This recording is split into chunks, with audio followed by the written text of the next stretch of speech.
Where are you? Let's be having you.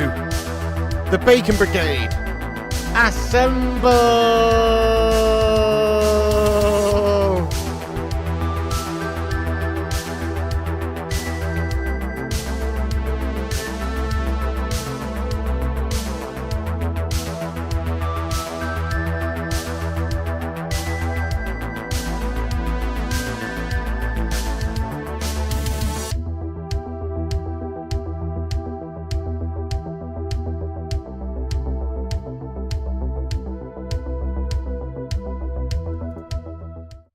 Yes, what's going on, everybody? We're back again, guys, for the third watch along on the day. Here we go, my friends. Austria versus France, baby. Come on, Austria. Let's go. We've had some good upsets today, obviously. Romania getting the opening game 1 today against Ukraine. And then, obviously, the last game we just watched as well, Slovakia getting the better of Belgium somehow, which was absolutely sensational. So get in there, my friends. Hoping for another upset tonight. Come on. Let's go, Austria. Come on, Austria. Thank you everyone for joining us and waiting patiently for us to get going here, you Dons and Donesses. Big up yourselves, guys. Big up everyone in the chat. How are we all doing tonight? Thank you for joining us. We're here for another big game. Austria v France. Been looking forward to this one, to be fair. This is a big one, guys. This is a big one. Oh, yes. Thank you everyone for getting in. By the way, Prolange, Kingslayer, Jockboy, JC. What's happening, JC? Welcoming you, Don.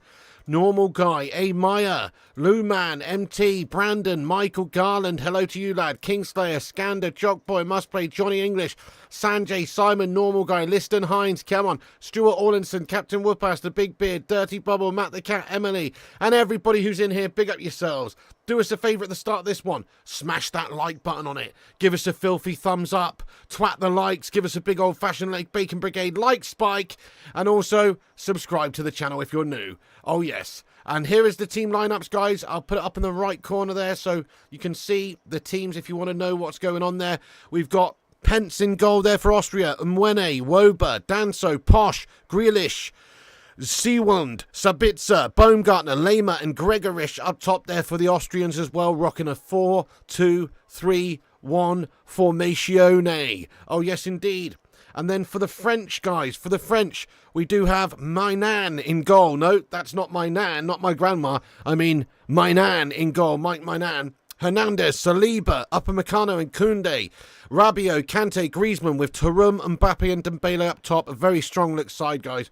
4-3-3 vibes. The game's about to kick off, everybody. I'm going to get the timer up in the top right-hand corner. Sync up with us if you can. Smash the likes on it. Thank you, Vooty. Yes, mate, 87 likes already. Let's get 100 before we kick off.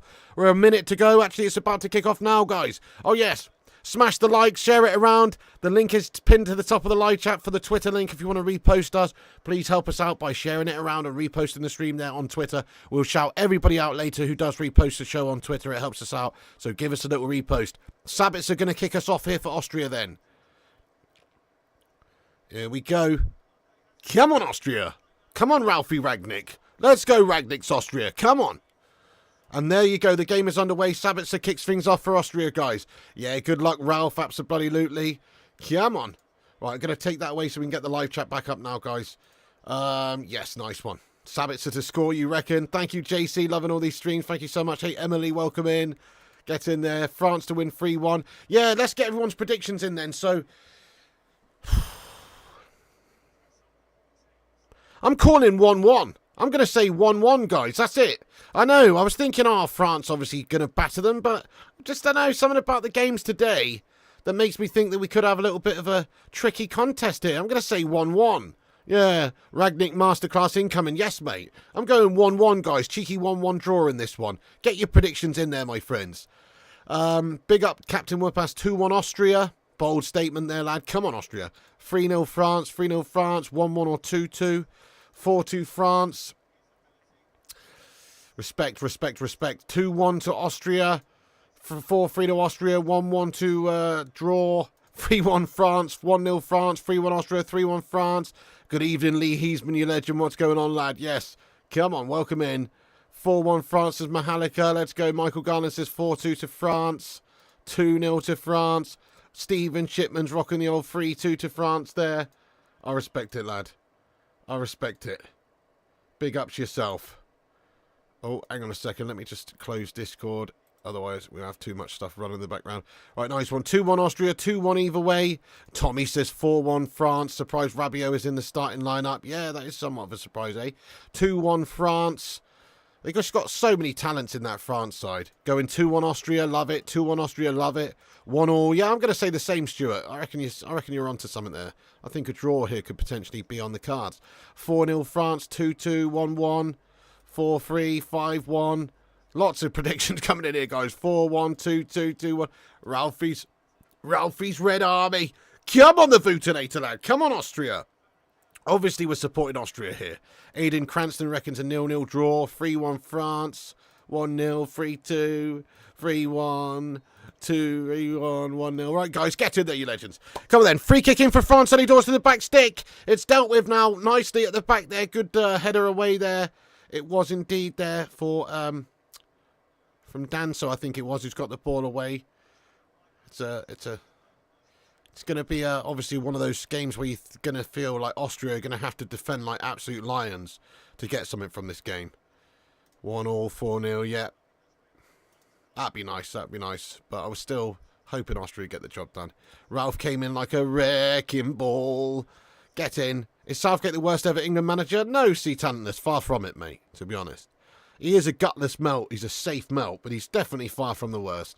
There's loads of worse managers for England, even in my lifetime, to be fair, like Steve McLaren, for instance, the Wally with a brolly. Hashtag Wally with a brolly. What a fucking absolute disgrace and a nonsense. Also, you know, Fabio Capello. What an absolute bottle jobinio he was. Oh, my God. You know, that's well worse than Southgate, to be honest. Way worse. Big Sam's the worst. 100% win record, though, Big Sam, lad. Turnip was the worst. Yeah. Hey, TCG Hub. Good evening to you, sir. What's going on? Welcome in. Thanks for joining us. How goes it? Ron Greenwood was shite. Yeah, there you go. See, Graham Taylor. Oh, Graham Taylor, Mr. Boring, lad. Enigma Owl. Thank you so much for being a 16-month member of this channel. Enigma Owl, everyone. Get some love in there. 16 months, lad. Representing the Bacon Brigade. Thank you very much there, dude, for the 16-month support and for repping the Bacon Brigade. Big up yourself, Enigma Owl. How are you getting on there, my dude? Oh, yes. You reckon Austria are going to get battered like a fish out of water and served up as chippy tea? A draw, really? Yeah, I'm going for it. I'm going for it, lad. I'm going for it. Did you predict Slovakia would get a draw against Belgium? I doubt it. Crazy things can happen. Ralphie Ragnick's Austria. Do you know what about Austria, though, in all honesty? Good set of players they've got. Yeah, they don't have a good, you know, like a world-class team like France on paper. They definitely don't. But they have got themselves a good set of players, no doubt about it, you know. Grealish is a good player. Sabitz is a good player. Konrad Lehmer's a baller. Do you know what I mean? Baumgartner. They're decent. They've actually got some decent players in there. Yeah, okay, they don't have a whole team of stars like France, but they got a bunch of workhorses in there, lad. That's what they got. Bunch of workhorses. It's going to be, I think this is going to be a closer game than you think, you know. Yeah, that's what I'm going for. Austria will win, you reckon? You've gone 2-2. Respect it. Yeah. I haven't seen that dirty bubble low. I can't say that I have, lad. Don't anyone would have predicted Romania 3-0. You just put your name down for the OPO7 One Piece pre-release for this Friday. Oh, nice. Fair play to you, lad. Bit of One Piece action, is it? Sick. Still haven't seen that, lad. Like the Netflix show of it. You know, still haven't watched it. Keegan is the worst boss, possibly. Oh, shit. I forgot about him. He was gash, weren't he? Yeah. I remember that famous interview after he bottled it for us. He's like, turns out I'm just a little bit too short for this job. Yeah, you are, mate. Remember that, guys? I'm a little bit too short for the job. Yeah, you shit, lad. Anyway, I would love it. I would love it if we beat them. I would love it if we beat them. Oh, man.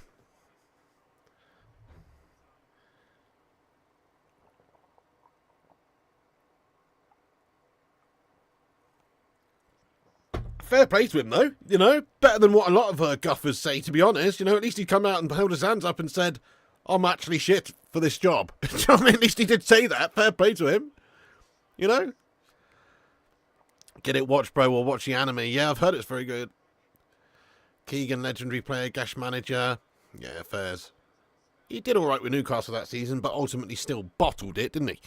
Man United able to pull back, what was it, like a 10-point lead or something we had, like with not a lot of time. Classic. I would love it if we beat them.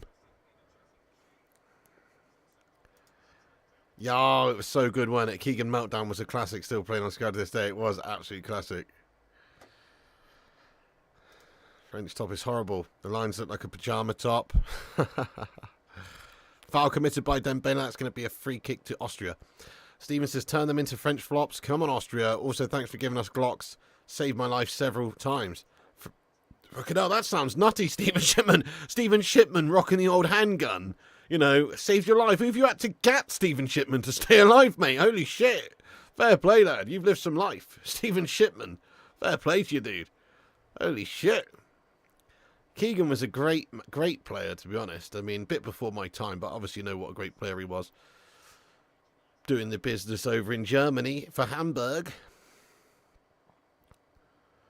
So would we, Keegan. So would we. Did you see what Ten Hag said about Southgate? He was dunking him on live TV. I don't think I did see that, no. I saw what he said about other jobs being, you know, other managers being spoken to, and now he's the best one or something, you know. Remember that Austrian team we used to play in the Champions League, Sturm Graz? Yeah, I do, mate. Yep. Sturm Graz. Yep. Oh, chance here, though. Very much so for France. Kylian Mbappe! Oh, into the side netting! Wins the corner, gets the keeper, gets a touch on it. Oh, great chance. Kylian Mbappe's just pace is just so blisteringly filth, isn't it? He's clever. He just pulled himself back, stayed on side. He's a very clever player, to be fair. Don't get the credit in that sense. Look, just perfect movement from him to stay on side there. And then just the blistering burst of pace is obscene, lads. It's obscene. And then there he is. He tries to get the shot off to the near stick. It's just gone into the side netting. He is like the Flash, isn't he? He's rapid, mate. Yeah, Ralph Ragnick is Austrian manager. Yeah, I know. He left Man United to go and manage them. They agreed some sort of like mutual consent for him to leave, basically. Or, you know, essentially what it was is that Man United wouldn't give him any sort of freedom to do what he was supposed to do in a sporting role. And he went, fuck this, and got the Austria job. Fair play to him, I say. Because he actually could have been good for us in an upstairs technical department, you know, not as the main coach, but as somebody behind the scenes. If you look at his track record, what he did in Germany, Leipzig, and who else was it? Salzburg, was it? I don't know. In Austria, I don't know. Can't remember now. But definitely Leipzig. He did some bits there for him. So he's a good man when it comes to helping football clubs behind the scenes. And obviously, he has got some good coaching experience as well. But, yeah, not the right guy for Man United, no. Not for the coaching role. Bloody hell, Reece, your mate's got some bollocks on him. Your mate put £500 on Austria to win. Holy shit. He'd fit in mint now, Ralph, with Ineos here. Yeah, that's right, yeah. He's a class player. I'm sure he'd be class, to be honest, Mike, yeah. Never going to happen, though, is it? I do think he'll be a success. I think he's a class act, to be honest. He's quality, mate. I'm sure he'll absolutely tear it up in La Liga, to be fair. Kevin Yates, how you doing, Kevin Yates? Great to see you there, Yatesy. Long time no speak, fella. I hope you're well. Yeah, not too shabby. Thanks for asking, mate. What's happening there? How you been there, Kevin Yates? Good to see you in, dude. Was it true he tried getting United to buy? Yeah, apparently. And also, I think Julian Alvarez as well. He wanted to buy as well, and they just said no. And also, wasn't it Caicedo he wanted to buy? Well, there was a few players he named in an interview. He actually did an interview on video where he was saying, you know, we could have signed this player, we could have signed that player in January, we could have signed this player, but we didn't. You know, basically, you know, that I can't remember. There's a few players like that. Yeah, I think Fernandes, possibly Caicedo was one. I also think maybe Julian Alvarez was a player he had discussed. So, yeah. Yeah, how you doing, Kevin Yates, lad? Been spending time with my young baby daughter, fella. Been busy. That's awesome, mate. Congratulations, dude. That's awesome, dude. Love it, mate. That's a great reason to be busy. Fick80, hi there, pig. Yeah, all good, mate. I know, yeah, cracking. Well, they were slightly unlucky, weren't they, in regards to those VAR decisions. They were a bit unlucky in that regard, but, you know, you still, by the letter of the law, they were not goals. So were they unlucky? Not really, but I guess they were a bit unlucky. But still, though, Slovakia still had to defend like beasts and have that real belief, and they were really good. Good evening, Paddy Pepsi. What's going on, lad? Yes, dude. Yeah, exactly. Sporting director would be great. Absolutely. Let's go, Austria. Flesh, if you like, their 9mm. Look at, they're going to carry a TPSF with laser flashlight combo. G22, 23, 40 calibers bay. Need to get one again. Been buying rifles and SMGs lately. You're a fucking lunatic, Stephen Gemini, to be honest, mate. You are a lunatic. Hey, listen, mate. If it turns out, if World War III comes around, mate, or the apocalypse, or like, I don't know, the zombie uprising, mate, I'm hitting you up, lad. I'm hitting you up, dude. That's all I'm saying. Get in there. Yeah, you know it, Kate Cadet. Well, I'm having a nice little break not playing it, actually. And also having a nice break watching games where I don't really give a shit what happens. Other than England, obviously. Other than England, obviously, it's like these games are just such a nice, chilled out watch, aren't they? Watching Man United games are too stressful, mate. Too painful, some may say. But this is just pure pleasure, mate, so far this Euro Champs. Turum, good ball through. Ooh! Was it Greasy with the shot? It's just pulled back across goal. It's going to be a throw-in for Austria. It wasn't Greeby, it was Hernandez. It was Hernandez with the shot, but he pulled it back across the goal mouth. It's gone out all the way the other side of the pitch for a throw-in to Austria near their own corner flag. Get in there, Stephen. Living like he's in Shaun of the Dead. Come on. Arnie Slot versus Ten Hag next season. 2 bald Dutch lads on the sidelines. Yeah, mate. Who's going to win the battle of the Dutch baldies there? Nice tan, Piggy. I did go in the garden earlier on, mate. Can you see that already, can you? Can you see that already? I mean, I've got a bit of a sun on my chest here as well. Don't know if you can see that. Sorry, ladies. Calm down, ladies. But no, yeah, I was just sat in the sun for 20 minutes earlier on. And, just 20 minutes earlier on, and I don't know, maybe I did catch a little bit, mate, to be fair. Everyone was saying how pale I looked before that, so I thought I'd better sit in the bloody sun for half an hour, mate. Anyway, thank you so much there, Zamiasi, with a 1.99 super chat. Get in there. Come on. He says, who's more boring to watch, Man United or England?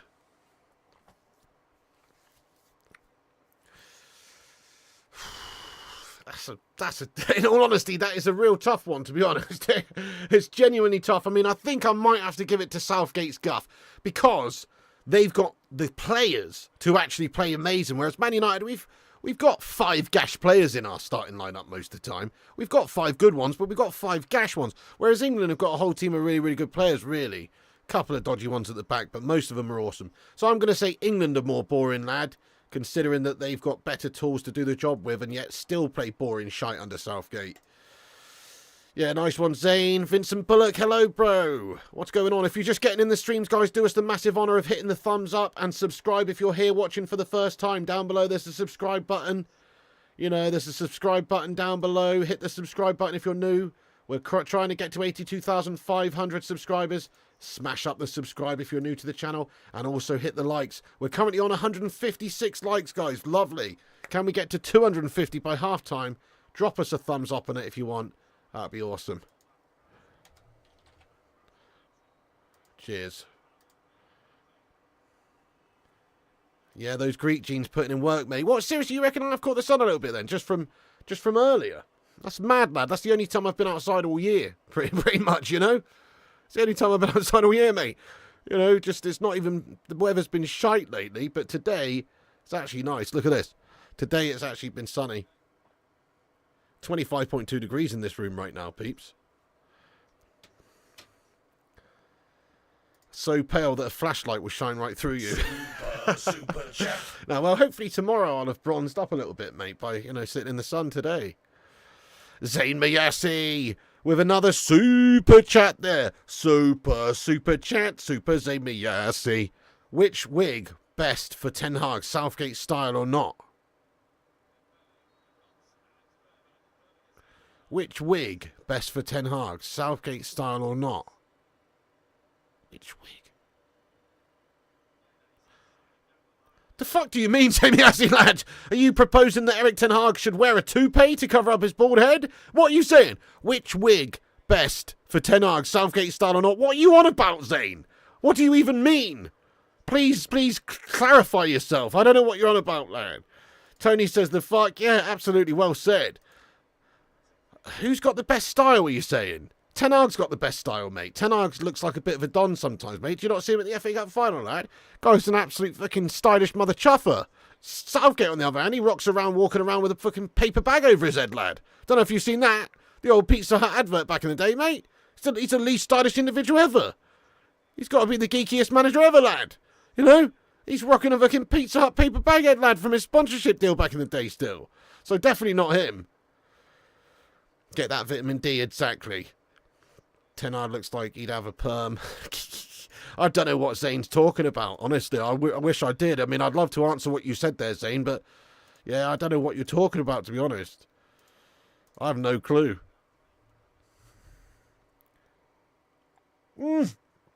Kyle Fury, how are you, mate? Yes, Kyle, great to see you, mate. One of the long-time legends getting in here.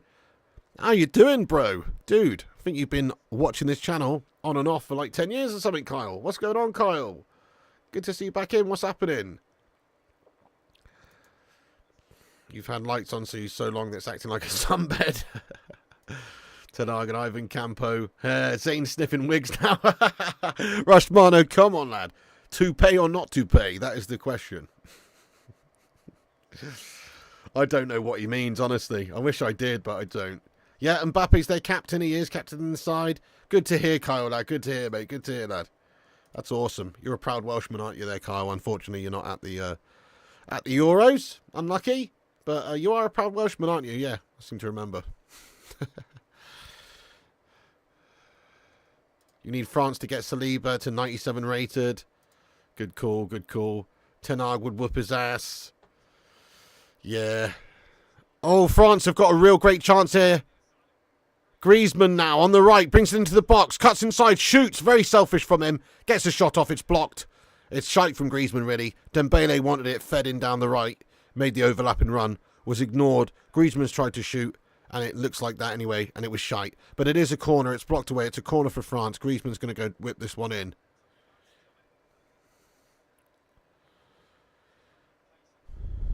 Nice bit of play in the midfield there, to be fair. And then Griezmann cuts in.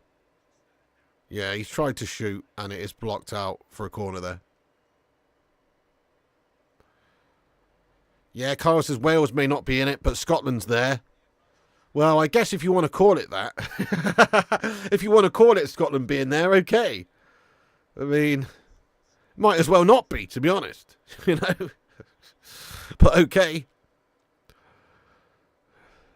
Yeah, not for long, says Stephen, exactly. Oh, dear.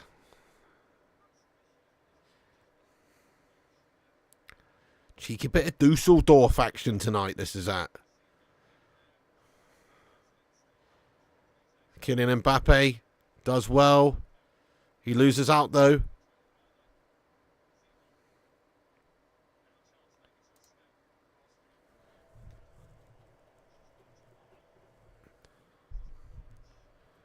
I was nervous watching the England team, wondrous words. 100% it was a nervy game because obviously, you know, England scored early, but then we didn't really build much on it. We didn't have many chances. We only had 5 shots all game. So it was like a little bit touch and go. You know, always worried when you've got a 1-goal lead that maybe just some freaky goal can happen or Serbia get a legit goal, you know. It's always on a knife edge, mate. So I was very nervy for the whole game, to be fair. So it was shite, lad. I was really, really annoyed by the lack of attacking prowess from us and the lack of creative spark. You know, so the point I was making yesterday when somebody asked, or no, it was this morning actually, Dilvani asked me why I've got an issue with England winning. I don't have an issue with England winning at all. I genuinely feel like, you know, the problem I've got is that we're just too safe and we don't go for it enough. And Southgate's just too mundane with his style of coaching and the tactics.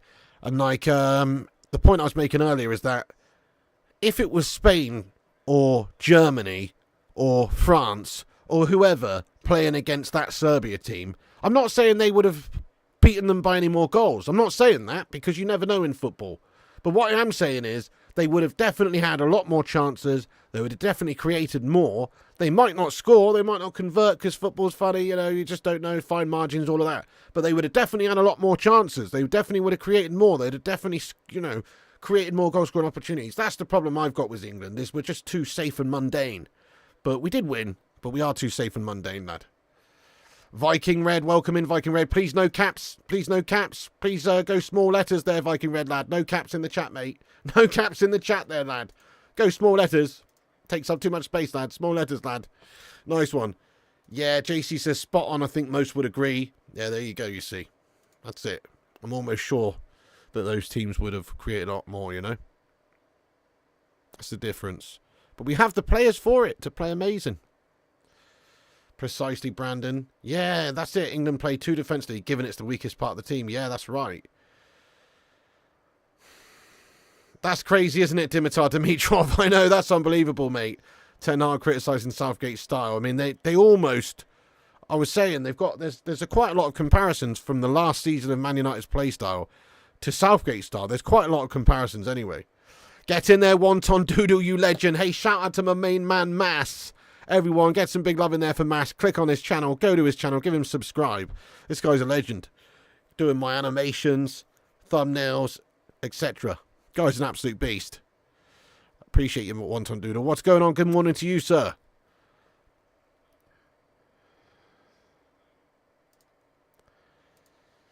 Well, it's a mentality thing, man. It's a mentality thing. We don't go for it. This is still 22 minutes in, though, 0-0 at the moment. As I say, this could be a sterner test for France than what some people think. You know? Come on, Austria. Nice corner opportunity here. Marcel Sabitzer pops it down on the corner spot. He's going to whip it in.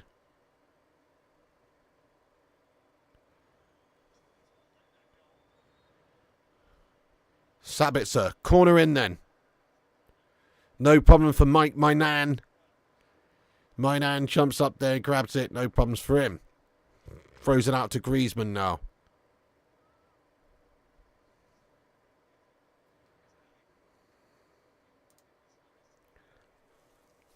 Jules Koundé then over to Hernandez on the left at the back there for France.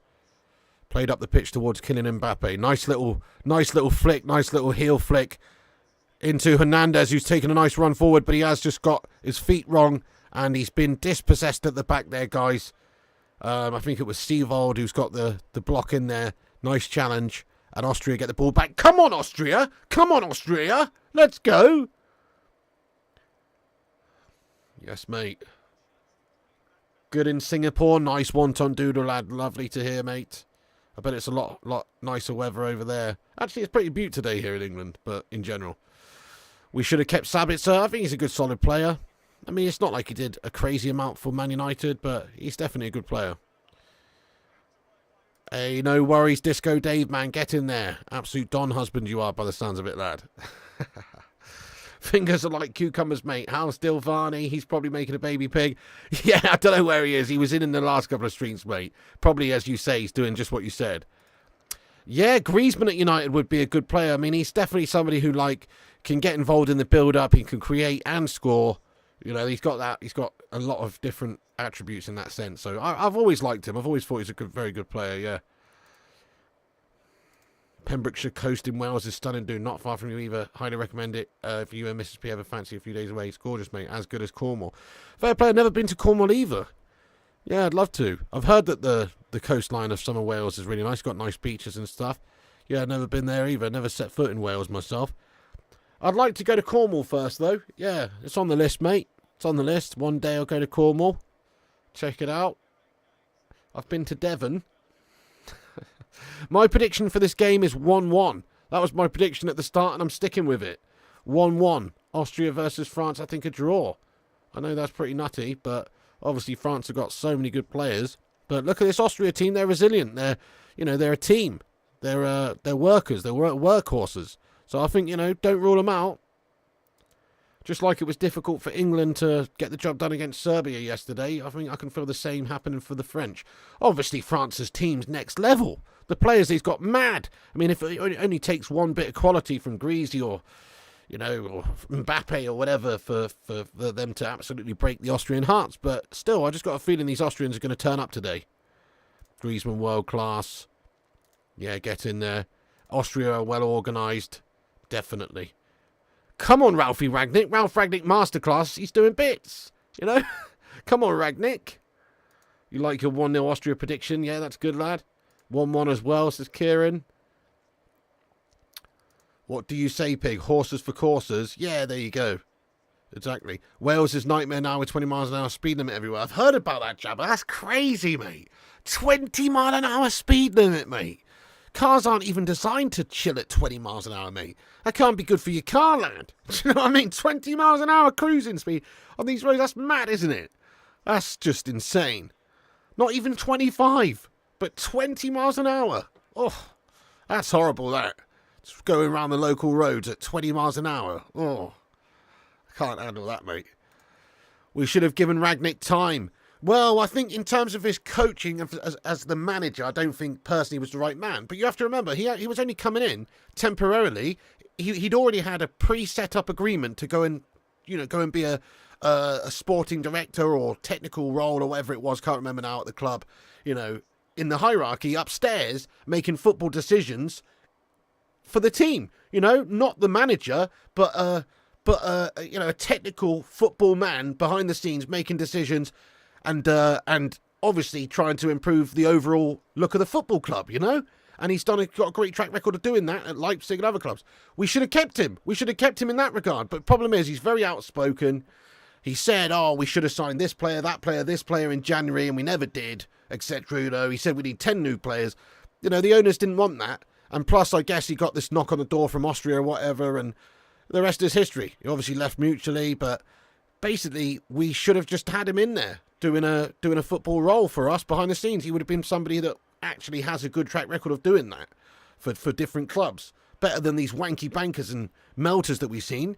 Did you see, was it Richard Arnold I think it was? Is it Richard Arnold? Yeah, so who's like the new fucking CEO, not CEO, but who's like got a job with Norton Motorcycles now? Who is that? Was it Richard Arnold? I saw some article the other day. Who was it? I can't remember now. I think it was. Somebody's got a job with Norton Motorcycles who was one of our fucking, it's a joke. You know what I mean? That's who we had in charge of us. Some bloke working for a fucking motorcycle company now. Do you know what I mean? What the hell?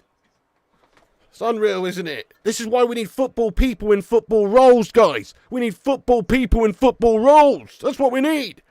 Stay Gold. Thank you so much for becoming a member of the channel, Stay Gold. Let's go, lad. Come on. Come on, Stay Gold. Let's go, Stay Gold. Come on, lad. Stay Gold. Thank you so much, Mr. Gold there. Get your favourite emoji in there to welcome him in to the channel posse there, guys. Welcome in there, sir. Thank you for supporting the channel, Stay Gold, you legend. Abano says, what's that about? That's what I'm saying. Like, we've got people in there who are not even football people. Or we certainly had a lot more of that. Yeah. Yeah, come on, Austria. It's crazy, isn't it, Brandon, that?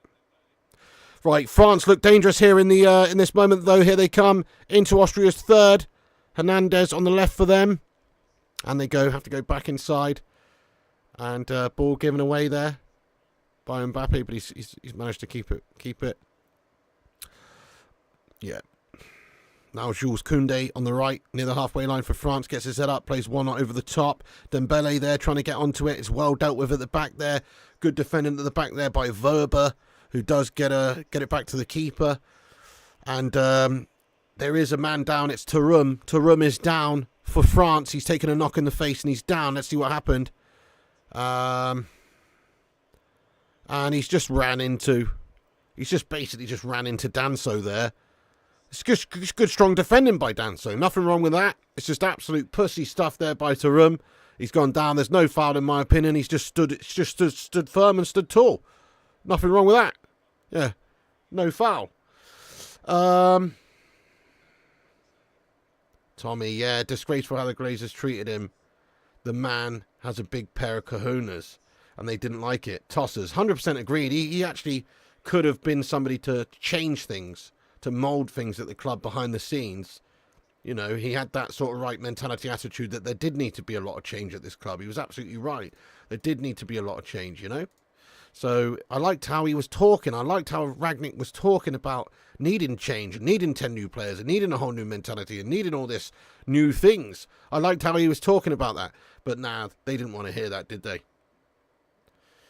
Exactly. Yeah, that's good stuff, Brandon, lad. Ever a real chance for Pep to land at Old Trafford? Not really, no. Holding his face, cheating scummer. Kane last night looked lethargic. He's supposed to lead the team. Wow, that's very interesting, Rushmano. Nice, mate. Hopefully we can get a good bit of cash for Mason Greenwood. Mason Greenwood has agreed personal terms with Valencia. Who's this Nick Semiraro then? But either way, nice one. Get in there, Rushmano. I hope that's the case, lad. Because as much as Greenwood would be a good player for us, there's just too much issues with having Greenwood play for us. Way too many issues. I don't like it. Don't like the idea of it. Yeah. So that's good. As long as if we can get 40 million for him, happy days. If we can get 40, 50 million for him, that covers our transfer fee to go and sign a really good player. Oh, France just give it away here, guys. Austria, potential chance, shot on goal. Oh, Mainan has to make the stop at the near post. Takes the deflection off a defender, and Mainan, good goalkeeping from him. And he reads it well, and he just gathers it, no problems. Mainan stops and denies Austria a chance, a rare chance in this game. Not a lot of chances in this game so far after 32 mins. Who is more likely to win to win the Euros, France or the rest of the field? 25 million. So this is for Greenwood, yeah? Plus add-ons. How much is the add-ons? That's cheap. Is that what? That's for Greenwood, is it? Fucking hell. That's bloody cheap, lad. What the fuck? I mean, I know there's a lot of stigma attached to him, a lot of issues. Are we talking about 25 mil for Greenwood, yeah? Why is your nan in the net bigger? Yeah, she's a good goalie, mate. You know what I mean? What's your nan playing for France? Now, my nan's in goal, mate. She's a baller, lad. To be fair, she is allowed to use her Zimmer frame. It shouldn't be illegal, really. That's mental, isn't it, Rushmano? Wow, that's cheap. That is cheap. I'm surprised that there's not other clubs. Well, there might be, actually. But I'm surprised there's not a lot of clubs who are sort of vying for a signature, you know? We should...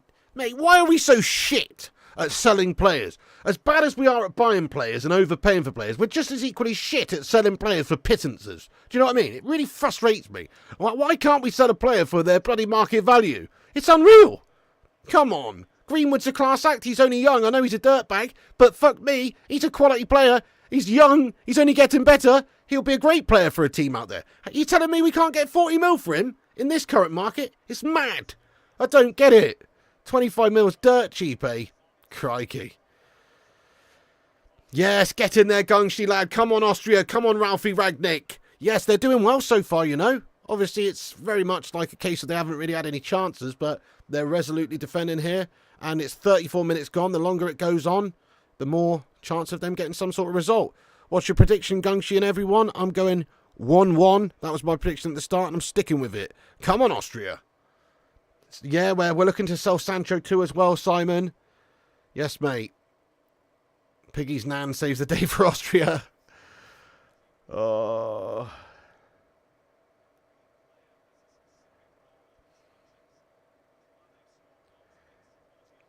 Open heart surgery, yep. Come on, Stephen. Let's go. You're surprised any teams are interested, but it's a business after all. Yeah, isn't it funny how it's these Spanish teams that are so interested in Mason Greenwood? What's that about? Brilliant, Fresh Trip. Nice, mate. We've got 202 likes. Get in there, lad. Thanks, everyone who's hit the likes. Trying to get to 250 by half-time, so keep hitting the likes if you're just joining. Ball comes in from the wide now. It's a great chance for Austria! Oh! And that's ball bag away there by Baumgartner, guys. He's just managed to... It's just fallen for him in their third very nicely. The ball comes in from the wide left from Austria. It bobbles up in the air, falls for Baumgartner. It's played down to him from Sabitzer. And Baumgartner just can't quite react quick enough. He's just like lashed at it. And the keeper's made a stop with his leg. And it's a good stop by Mainan. He's having a good game so far. She is with her Zimmer frame. And Mainan does well there to deny him. Great goalkeeper, to be fair. Comes out, gets down low, quick, big. And stops the chance there from Baumgartner. Should have been a goal, though, really. It was a gilt-edged opportunity for Baumgartner there. Crikey. Yeah. It's got to be a goal, hasn't it? Yep. What a chance. Yeah, my nan's done well there. Austria cheated out of a corner there. Were they?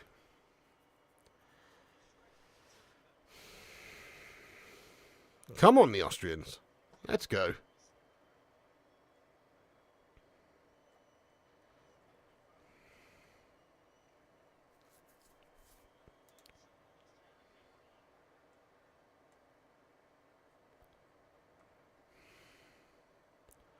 Some Austrian time wasting to the corner flag going on already from Posh in the 36th minute. No, he's not. He's just keeping on the ball there. But Austria in no hurry here. You know, to be fair, like a draw, a 0-0 draw would be a great result for them in this one. Come on, Austria. Liking what I'm seeing so far, though.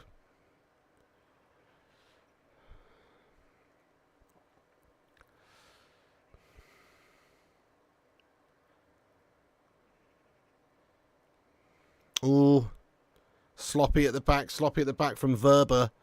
Just loses out, gives it away. Here's Dembele. Good defending, nice one. Good defending there. Lovely tackle by Mwene for Switzerland. But France get it back. Dembele back across goal. Sabitz is all the way back there now defending. He's all over the gaff. He's all over the gaff, mate, defending. The ball does come in from the wide right. Oh, no, it's a fucking filthy goal. It's an OG, is it, by Verba? Nightmare, lad. Oh, no, was it an OG or did a France player get on the end of it? Ball comes in from the right. It's in the back of the net, guys. It's an own goal. It's Verba. Verba, the lad who just gave the ball away in the initial build-up to this particular incident, has shat it into his own net. Oh, no. No. Verba. He's shat it, guys. No, look, bless him. He's trying to get it away, but he's just got it all wrong.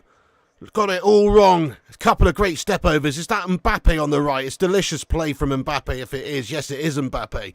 Look at this play. Lovely step overs. Skins the defender.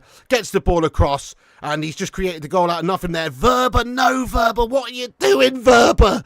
It's fucking shite. Oh, look at it.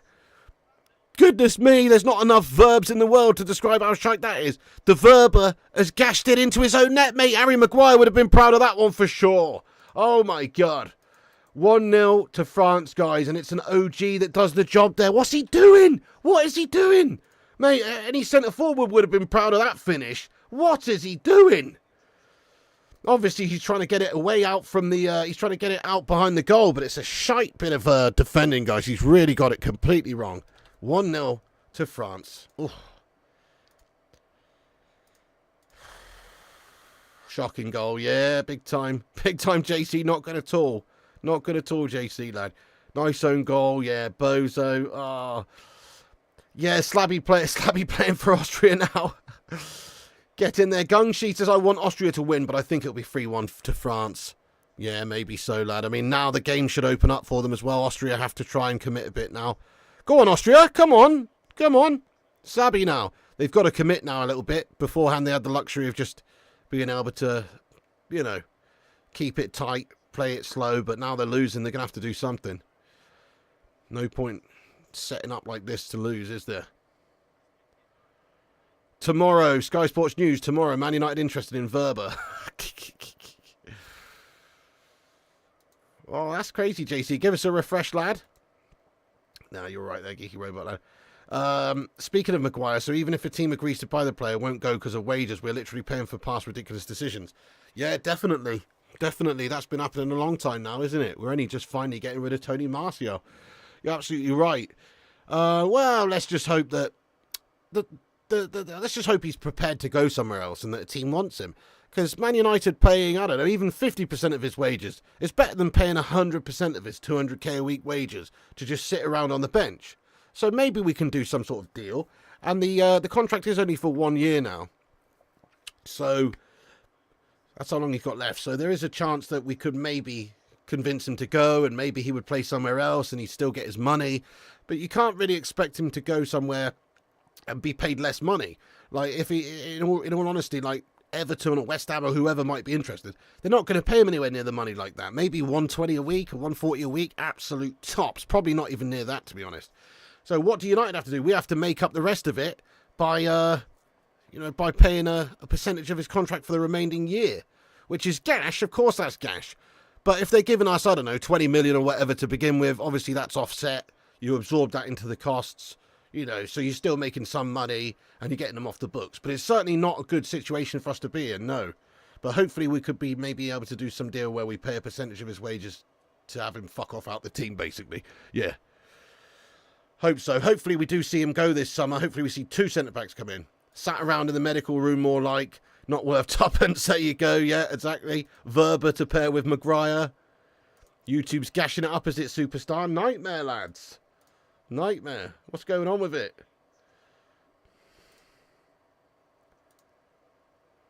Milestone chat isn't working either, really. It's working for some people earlier on. Yeah, it's... Chrissy J, sorry I missed it.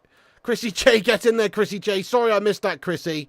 Let's get some love in there for Chrissy J, guys, who's been a 28-month member of the channel, lad. Come on, Chrissy. Thank you very much there, my son.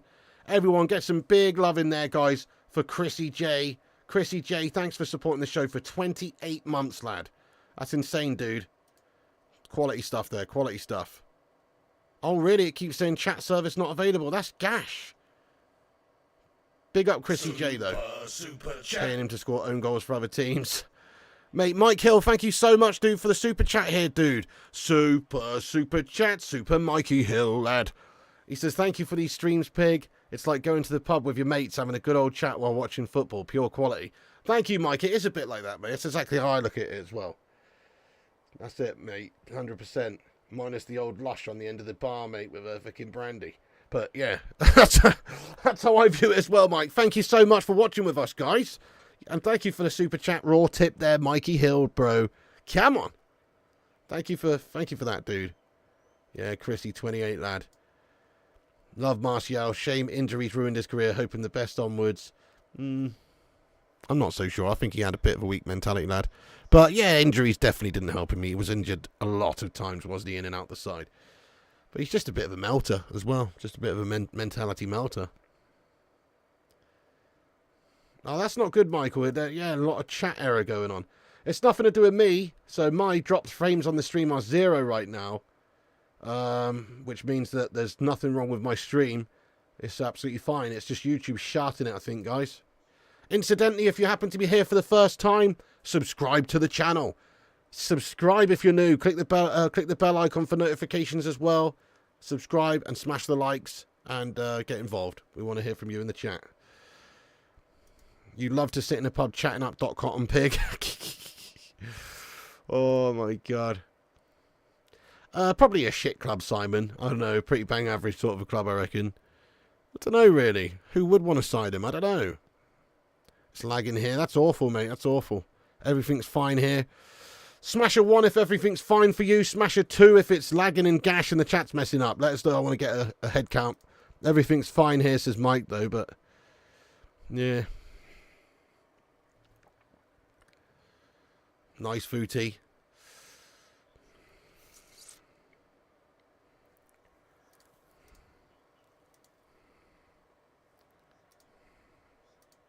That's good, that's good. There's a few people it's melting on, though.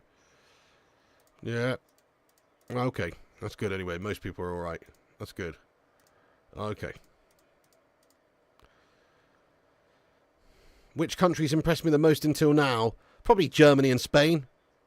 They look really good. Alright, cheers, guys. Just needed to refresh the Stephen. Okay, great, great, great.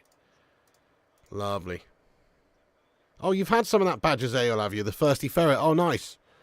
Kylian Mbappe! Ball over the top! Great goalkeeping to smother the ball and deny him there. Yet well played. Well played. Mbappe with a bit of a heavy touch. Rabiot, I mean, you know... Nah, you know, I mean, I'm not really that overly bothered by Rabiot. He is a good player, but I'm not... I mean, he's obviously in this setup today, isn't he? So that tells you something. But, I mean, I'm not really thinking we need that guy, to be honest. Musiala has been the best player so far. Maybe can't tell from one game. Yeah. Yeah, Wonton Doodle says, guys, ideas for animation shorts lists to do next. Yeah, give us some ideas. You still got that other one I did there, Wonton Doodle, lad? What's that one I did again? What was it? Oh, yeah, the best... top 4 best captains for Man United. Was that it? Or did we already do that one? Yeah, no, that's it. Yeah, we still got that one in the pipeline. And we need some more ideas, guys. So some lists, some top 3s, top 4s for Man United lists. Get your ideas in there. Good shout. It's half time, by the way, guys. Let me stop the timer. Half time, 1-0 to France. Shame, really. Austria have done well, to be honest. They've sort of limited France's effectiveness here, really. You know, they've limited their effectiveness, but still, France obviously the better team throughout, and Austria scored an OG, sadly, to give them the lead. Yeah. Not good, not good. So we should be, really. I mean, there's going to be, I think, a little bit of a drawn-out negotiation here. I don't think it would take that long to get a deal set up, but if they wanted 70 million originally, and we've gone in at 35, and now they want 60 million, and we're going to go in at 45, there's going to be a whole protracted negotiation where we've got to meet in the middle. It's going to be a, oh, we'll walk away, oh, whatever, you know, type situation for a little bit. But we'll probably get an agreement in place at some point, but it'll probably be quite a lot. Thank you, Harley. Says we need to get Mr. Pig his 100,000 back. Thank you so much, dude. Cheers, dude. Cheers, dude.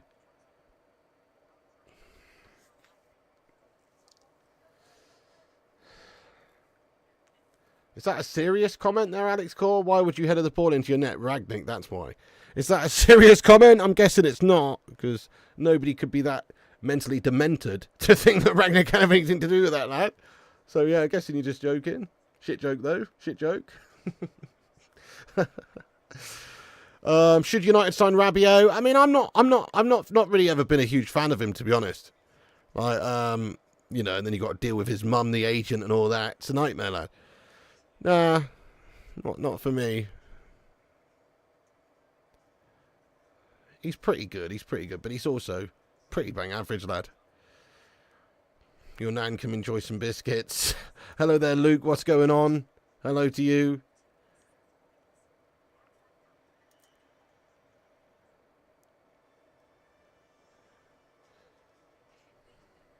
I have not got a YouTube plaque, Harley, no. I think you get one at 100,000. Knowing my luck, just about the time I'm about to approach 100,000, they'll change the rules and say, oh, you know, you have to get to 250,000 to get your first plaque. Knowing my luck, that will happen. Mark my words. Mark my words, that will happen, lad.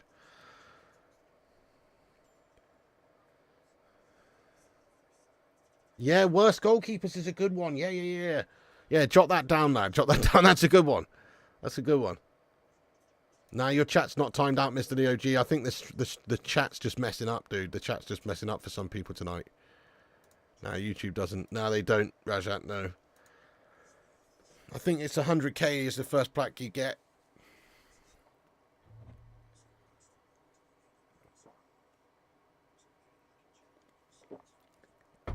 Yeah, best goalkeepers and worst goalkeepers is probably a good one, actually. Both of them. Best and worst. Top 5 Fergie meltdowns. I like it. Yeah, lots of errors going on with YouTube tonight, mate. It's shite. Nightmare fresh drip. I don't know what's going on, mate. It's an absolute bag of shite, lad. Hopefully we get him for 45-ish, but to be honest, if 50 is the figure, I personally think it's worth the punt. Yeah, you know, we'd be happy with 50, wouldn't we? It's a lot of money, but you can't really get any sort of homegrown English players who are that young and playing in the Premier League for anything much less than 30, 40, 50 million these days. It's just, there's that added premium. Best goal celebrations. Nani would be up there, wouldn't he? Wayne Rooney's knockout celebration, yeah. But, yeah, good one. Oh, fair play to Urbano, lad. Don't know, Paddy Pepsi, actually. I'm not too sure. Thank you, A. Meyer.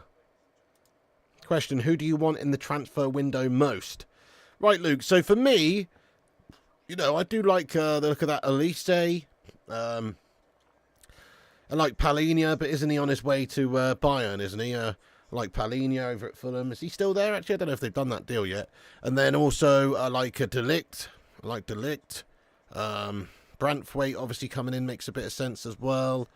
I'd like to see us probably get Tony as well, because he'd probably be a good foil for Rasmus Højlund. So there's 5 players for you that are all realistic. They're all realistic options. Nothing too crazy that we should probably go and try and get. Yeah. We need 2 centre-backs, really. So Branthwaite, Delict would be lovely. Also, you know, we definitely need a striker.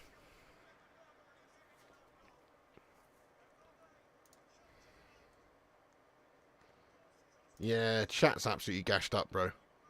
The worst 5 signings by Fergie. Everyone remembers his best. So true, Fresh. And that's a great list, actually. That'd be a good one. So you've got players like Bebe and Obertan and stuff like that. Yeah, that's a good one. I like your style. That's a good one.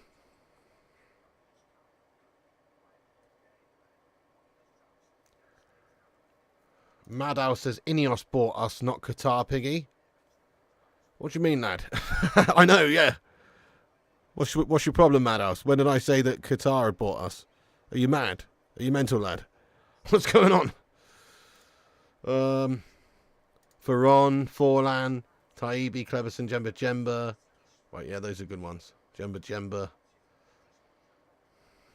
Exactly, yeah. Yeah, Sean, this is a Man United channel. Please do kindly piss off, lad. If you don't like it, Sean, fucking do one, sir. Yeah, no, it's a general football channel, but we are talking about Man United for a bit because we're mostly Man United fans in here. Don't like it? Do one. Yeah, that's right. Best strikers to play against, Maguire will be up there. Good call, lad. Yeah, good call. Best strikers to play against, Maguire will be up there. Yeah. Favourite United kids? That could be a good one as well. Fresh Strip Art, lad. Yeah. I like the 98 one with the superimposed Old Trafford on it, you know? That's a banger. I think it was 98. Maybe it was 97 or something. I can't remember. But the one that has literally, like, Old Trafford on it, mate. That was banging. Sharp bad boy. Love it. Absolutely love it. Forlan was a great player, but he just couldn't find the back of the net for Man United. He definitely would not be in my top 5 worst signings, though. No way. I think top 5 worst signings for Fergie off the top of my head. Yeah, Jemba's up there. You know, Obertan was guff. Cleberson's a good one. I mean, the worst signings is different to the biggest flops, because some of the biggest flops, like, yeah, maybe Forlan would get on there. Maybe Veron would get on there, because you were expecting a heck of a lot from them being great players, but it just didn't quite happen for them at United, so they kind of flopped. So, yeah, I mean, they're slightly different in that sense. Thank you, Rajat, mate. Yes, every day we're coming in here, bro. Thank you, Daniel Fairclough, as well. Good luck, Man United, next season. Thank you, Daniel, lad. Poborski was a great player, lad. Poborski was good. But, I mean, obviously not sensational for United, but he was a good player, though. Much better than, like, fucking Jemba or, you know.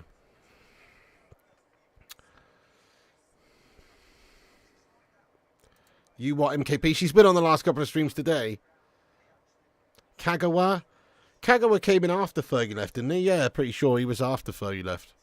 Hargreaves, yeah, well, I mean, I can't ever put Hargreaves on the list. Hargreaves had a lot of injury problems, and Fergie himself said it was like a big sort of like regret signing or whatever in a way, because he was just an injury-prone melt. But he was actually, when he was fit, Hargreaves was some player. Hargreaves was a brilliant DM, guys. He was fucking beastly.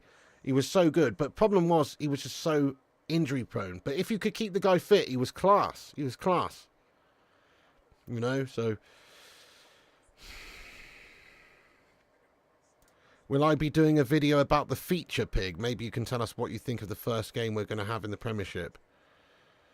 The fixtures, maybe, Vincent, lad. I don't know. We'll see. There's not enough hours in the day for me at the minute, lad. So I'm trying to just cover all the games on the Euros. If I've got time to do other stuff, I will. But in reality, the next 2 weeks, I'm flat out, mate, to be honest, already. But I'll try. I might do some sort of post on the community page or something at the very least about it. So, you know, just to tell people about the fixtures. But, you know. Fellaini was a Ginger Goblin signing. Yes, he was, Gungshi. He was the only Ginger Goblin signing he made in that summer window, wasn't he? Could have had him for 20 million release clause at the start of the window. Everton, I think, signed him up to a new deal. Or, you know, whatever it was, extended it and got rid of that release clause. And then we end up playing like 6 or 7 million more later on in the window after we'd exhausted all the potential possible other signings. You know, that was a shitter of a summer window, that, weren't it? And then we got Juan Mata in January, who was good for us. But, you know, that was that was a shit signing. To be fair to Fellaini, right? Like, I look back quite fondly on Marouane Fellaini now, believe it or not. He was a calamity player for us at the time, but actually you compare him to some of the absolute gash bags we've had since, and at least he tried. At least he fucking made stuff happen sometimes. At least he was a focal point of the team sometimes. You know, like, I know our standards have slipped massively, but because they have slipped massively, Fellaini doesn't seem too bad now, you know. Crazy, eh? 3 most entertaining piggy rants. Paddy says, my messages are being blocked. I don't think they are, Paddy. It's just that YouTube's chat's not working. Someone tell Paddy that his messages aren't being blocked and the YouTube chat's just messing up for everyone. YouTube's having issues at the moment, Paddy, if you can hear me. It's just gashed. It's absolutely gashed. Don't know what's happening there, lad. It's not working, lad.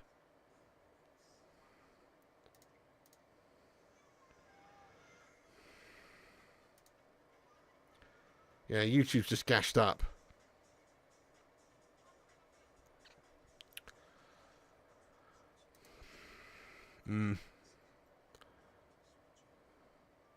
Paddy's not blocked, mate. Paddy's not blocked.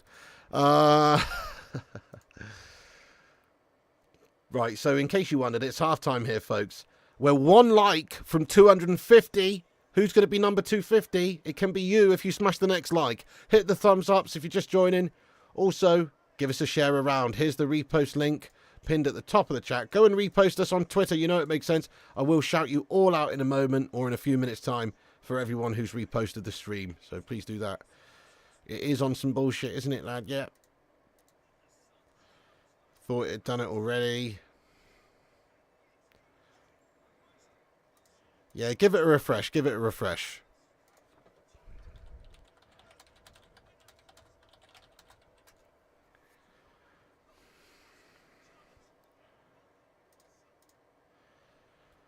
A nice one, though, MKP. Thank you, brother. Break out the red panties.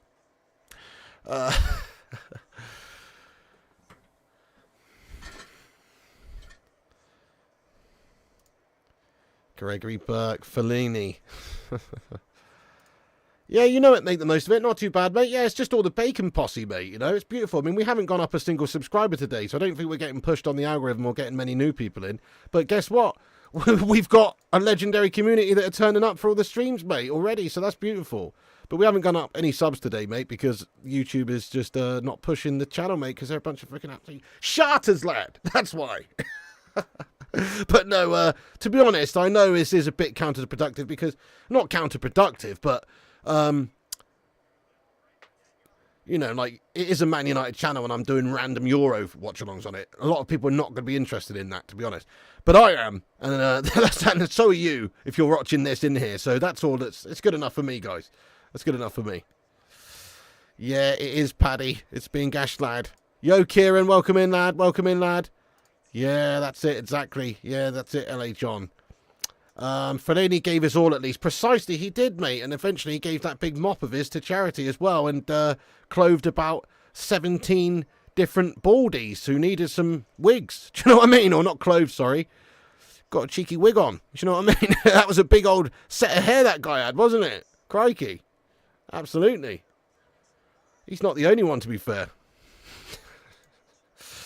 I've got some serious hair these days. Tied down here, you know. Gregory says, you had a new subscription today. Yeah, Stay Gold, lad. Yeah, we shouted him out earlier. Stay Gold, an absolute legend. Shout out to Stay Gold. Big up new member getting in here. Seriously, says, get Rabiot to United, been saying it for years. I think he's all right, mate. I wouldn't say no, but, I mean, I'm not overly enamoured by the guy, to be fair. It is, Harley. It is quite expensive. I mean, it's not as expensive as some places like, I don't know, like London or fucking lots of places, but it is still quite expensive down here. Yeah, it's a nice part of the world. Abano, no worries, mate. No worries. Thanks for watching, bro. Thanks for watching. You sent me a message on Telegram. Okay, lad, let's have a look at this real quick.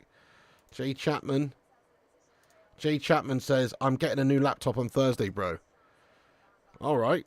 Why are you sending me that on Telegram, lad, and not just put it in the chat on YouTube, lad? You know what I mean? Fair play to you, Jay. Are you all right, pal? You know? Just fucking put that in the chat, mate. Do you know what I'm saying? Don't need to send me a message on Telegram and then tell me to go look at it, lad, and it's just a fucking bullshit comment about you getting a laptop, lad. Do you know what I mean? I'm just kidding. I'm just kidding. That's good for you, though, lad. Get in there, Jay Chapman. That's awesome. Now, please never, ever distract me from my stream for anything so pitiful ever again. Thank you. I'm just kidding, mate. I'm just kidding. Right. Second half's about to kick off. Love you, Jay Chapman, lad. I do. Right. Here we go. 45 minutes. We're going to kick off. Let's Let's kick this off. Come on then. Come on then, Austria. Come on, Austria. France are going to kick us off for the second half then.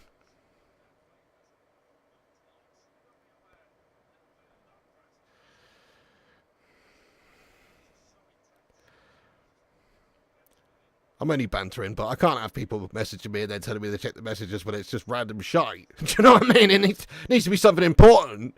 Do you know what I mean? All right, come on then. Mbappe's going to kick us off here. Come on, Austria.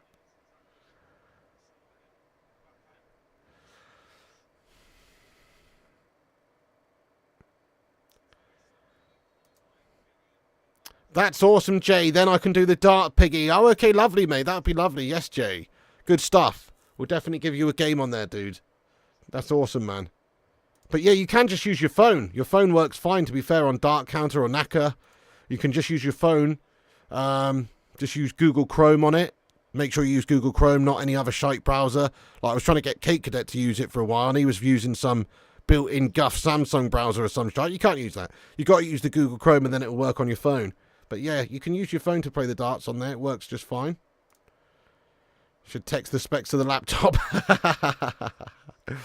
Jamie says, top 5 underrated players for Man United in the Fergie year. That's another good list as well. Yeah. Keep the ideas coming. We've got some animations planned.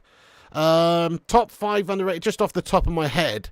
Underrated. I mean, I guess Park Ji-sung's got to be on the list because I think what an unreal player he was for us. I know he's not really underrated, but still, though, he was fucking awesome. And you know, people just say, oh, Keane, Scholes, or fucking whoever. But actually, Park Ji was fucking sick. You know, such a beast. Who else? Underrated players. Darren Fletcher. Darren Fletcher was such a great leader, such a great player for us. You know, he's, for some reason, doesn't get discussed enough in terms of United legendary status. But he was fucking awesome. Loved Darren Fletcher. Such a hard worker, such a combative midfielder. Just a great leader as well. Loved a bit of Darren Fletcher, mate. John O'Shea's another one as well, you know. It's funny, isn't it? Because you go John O'Shea and Wes Brown. John O'Shea and Wes Brown. You go back to those days, and it's like we had such a bevy of riches at the back. Those guys were playing bit-part roles in a way, like covering, but they did still play a lot of games for us. They were awesome. Oh, shit, Griezmann's cut open. Griezmann's got a cut eye. He's got a split eyebrow. Michael Carrick, definitely massively underrated as well, yeah.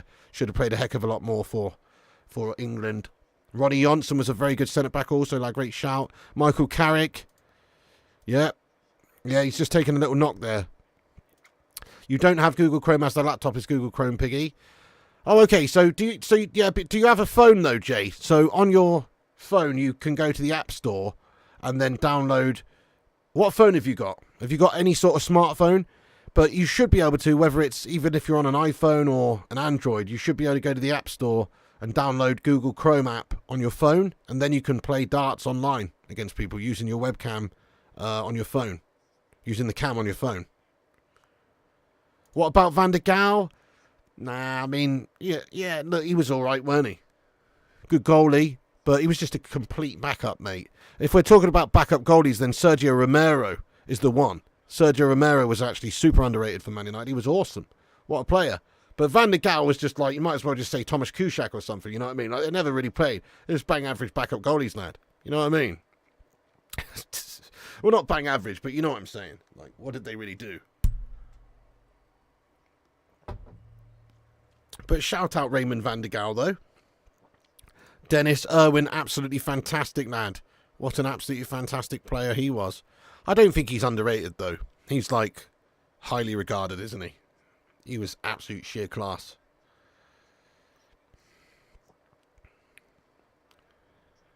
Forlan, Park... Ronnie Johnson, Nicky Butt, Henning Berg. Yeah, Berg and Butt are great shouts, particularly Nicky Butt, actually. Very, very great player. But obviously in an era of, you know, the Keanes and the Scholeses and stuff, so doesn't get talked about enough. But Nicky Butt was very good for us, yeah. And later on in his Baldy days as well, for, who was it? Newcastle did he go to in the end? I can't remember now. But, yeah. In his Baldy days, he was good later on as well. When the ginger left him.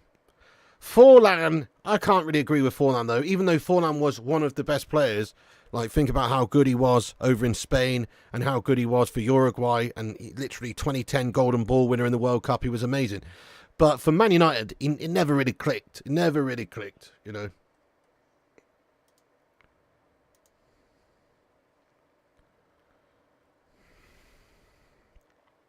Teddy Sheringham, yeah, what a football brain, lad. What a football brain on him. He was such a clever player. Oh, your phone's out of date. Oh, okay then, Jay Chapman. No worries. Well, yeah, if you can't get it, you can't get it, you know. But it's worth a try. Eric Bailly should have been one of our greatest centre-backs of all time. Still baffled to this day how he didn't become a great. Well, it's down to injuries, isn't it? He did have all of the attributes, like you say. He was very good physically, quick, strong, could clear it away, strong in the tackle. You know, he had basically everything you want, but he was like just injury prone. It's just injury. That's the reason. It's just injuries. It's such a shame. Paul Parker was a fantastic player as well. Yeah, very good comment. Steve Bruce, Pallister, those guys are underrated in terms of like the pantheon of the greats. Those guys were fantastic players for Man United. Absolutely fantastic. Particularly Steve Bruce. He was fucking awesome, wasn't he? Like, captained us, won us a bunch of stuff. One season he even scored like 19 goals for us, pretty sure. And from centre-back. Guy was a beast, lad. Guy was a beast. Lee Sharp, unbelievable, but didn't fulfill his potential there, but he was fantastic. But he just pissed it away pretty much, it seems. Bailly injured for Valencia a lot. Bailly was awesome, just so injury prone, yeah. Right, by the way, the game's on the way here, guys. Let's get stuck in. Come on, Austria. Let's be having you.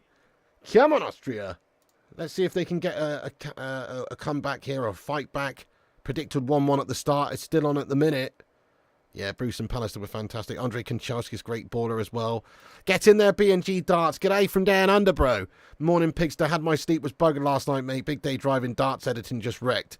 Hey, fair play to you, B&G Darts. I just watched your video in between my streams of you unboxing your new dartboard. So, your new dartboards, I should say. Yeah, so if you give me a game with that training board one day, I think that will even things up a little bit. He's got a training board which has got the trebles and the doubles are half the size. So, you know, B&G Darts is a YouTube channel, darts channel, by the way. Check him out, great lads. But Barnsley's a great player, great darts player, and he usually gives me 171 head start, and then we have a competitive game of 501. But he's got a training board now with half-size doubles and trebles, which should hopefully, you know, if I played him on that, hopefully won't need a handicap, you know what I mean? Probably still would, I don't know. But, yeah. I look forward to that.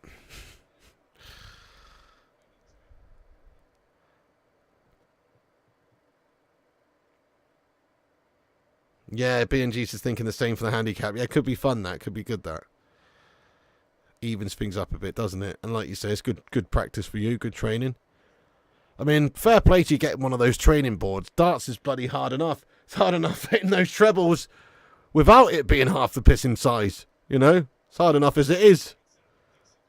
I'm going to get a dartboard with double-size trebles and doubles, you know what I mean? Double the size. Hitting one, might hit a 180 finally then.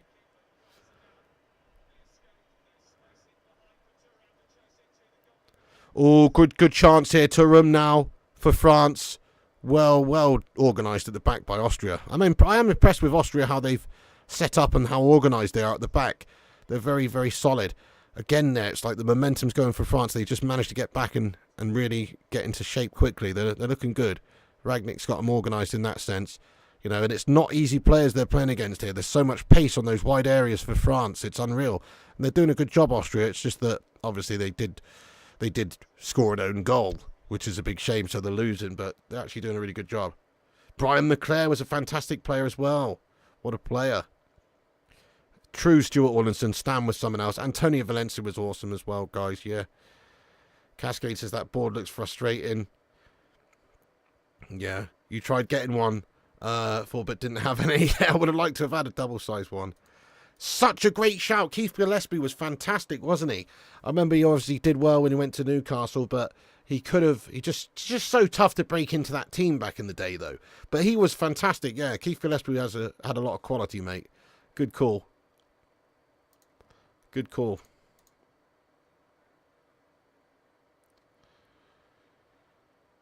So I'm just going to go click the link at the top of the chat, everybody, and shout everyone out who's given us a repost on Twitter. Go over there and give us a repost if you want. I'm going to shout you all out now. Thanks to everyone who's shared it around. Let's give a shout out to all you legends. Sanjay Ramatar, the GOAT, Richard Wisterpeck, John Clifford getting in there raw as well. Thank you, John. Lonan Connolly as well. Lonan, nice one, lad. Kane, John Boy Cat, Kieran, and Feline Fur. I'm going to give you a follow back there, Lonan Connolly. You're the only person there that I'm not already following on Twitter who's retweeted us, so thanks so much for that, dude. Kylian Mbappe, one-on-one with the keeper. Kylian Mbappe! Ah, he's missed an absolute sitter! Have some of that, Kylian! Yes, mate! Come on, guys. He's fucking shat it. Kylian Mbappe gets through one-on-one. I just assumed he was going to slot that in the bottom corner. It certainly looked like it. But he's opened up his body and he's just absolutely guided it wide of the stick. It's a shite shot. It's a shite shot by Kylian. Ah, that's scuff, lad. How's he missed that? How's he missed that, guys? How's he missed that? Kylian Mbappe. Oh, he shat it, hasn't he? Yeah, that's awful. Sing Games is loving it. How you doing, Sing Games, lad? Come on. Sing Games is loving it. Right, hang on. Did I shout out everybody there on the reposters? Yeah, Feline Fur, Kieran, John Boy Cat, Kane, Lonan, John, the GOAT, and Sanjay Ramatar. Thank you so much, guys, for sharing the show out. Legends. Absolute legends. By the way, also going to promote my darts channel here while I've got your attention as well. I'm sorry to keep repeating myself every stream, but I'm going to basically say this once a stream because I'm trying to grow it. I want as many as you as possible to go over there and subscribe to it if you're not already, because we are eventually going to do darts streams over there, and there is darts content coming. So if you like a bit of darts, if you like a bit of piggy action, then go and subscribe to the darts channel.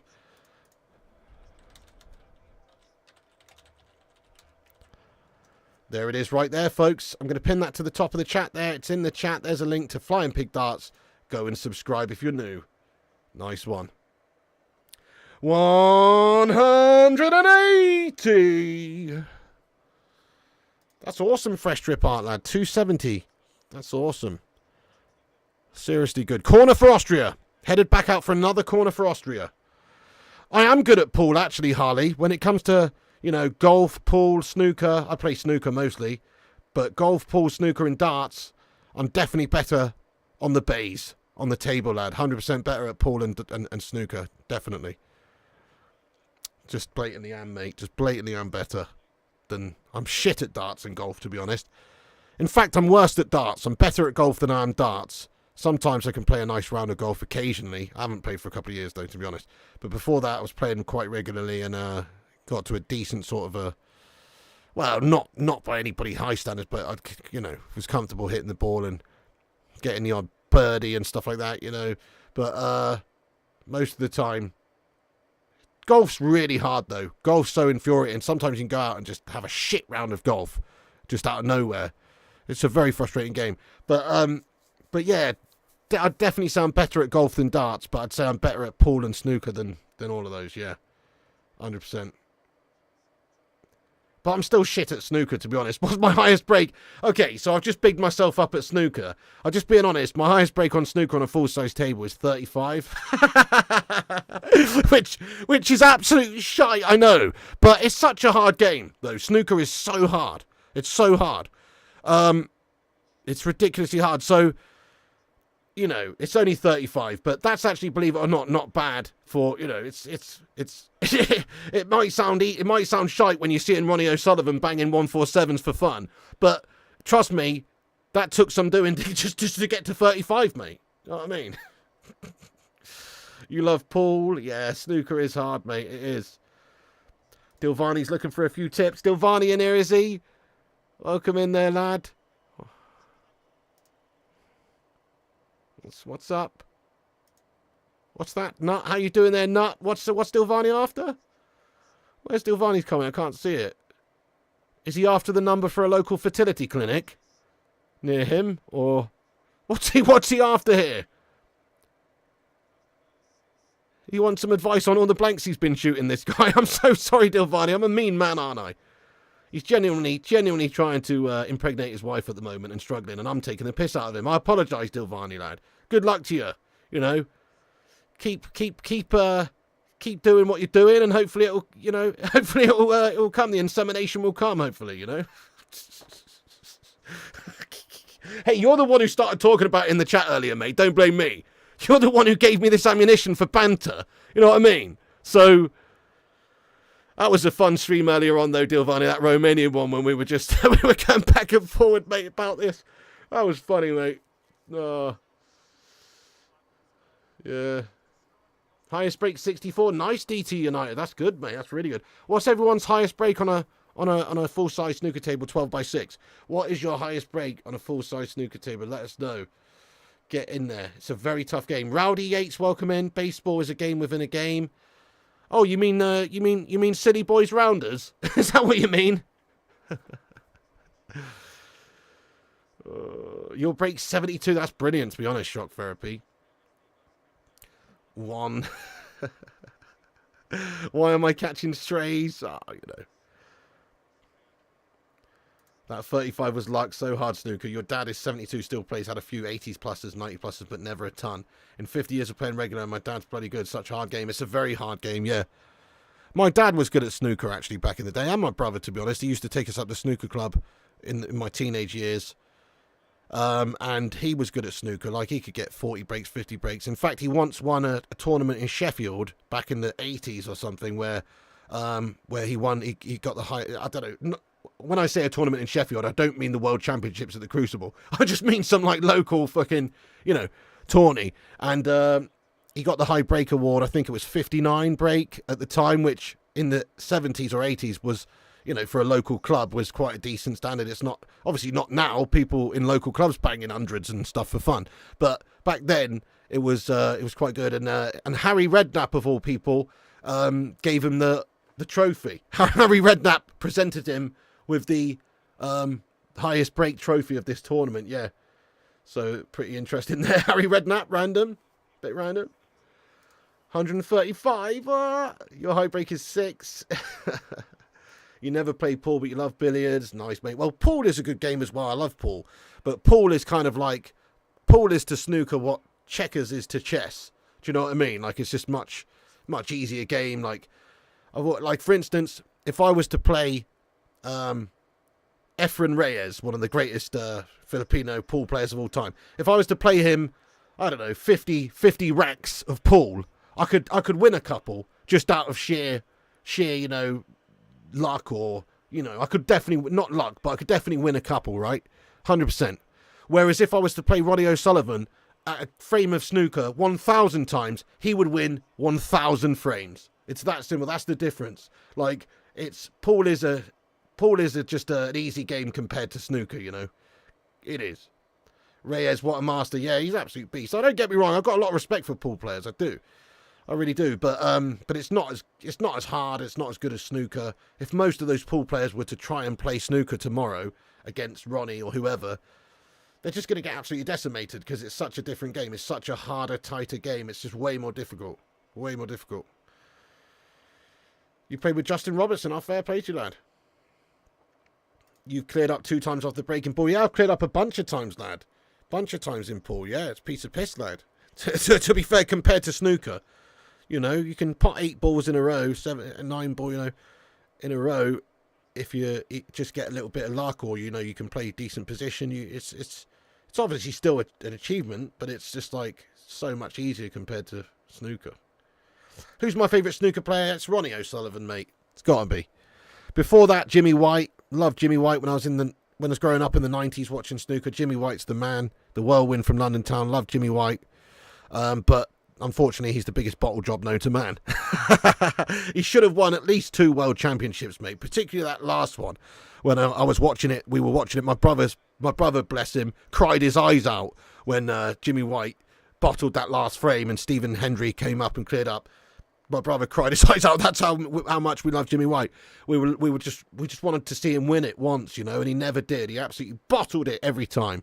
He was so good, though. He had everything, man. He had everything. Every shot, his cue power was insane. He was just such a good player. So good, so entertaining, so awesome.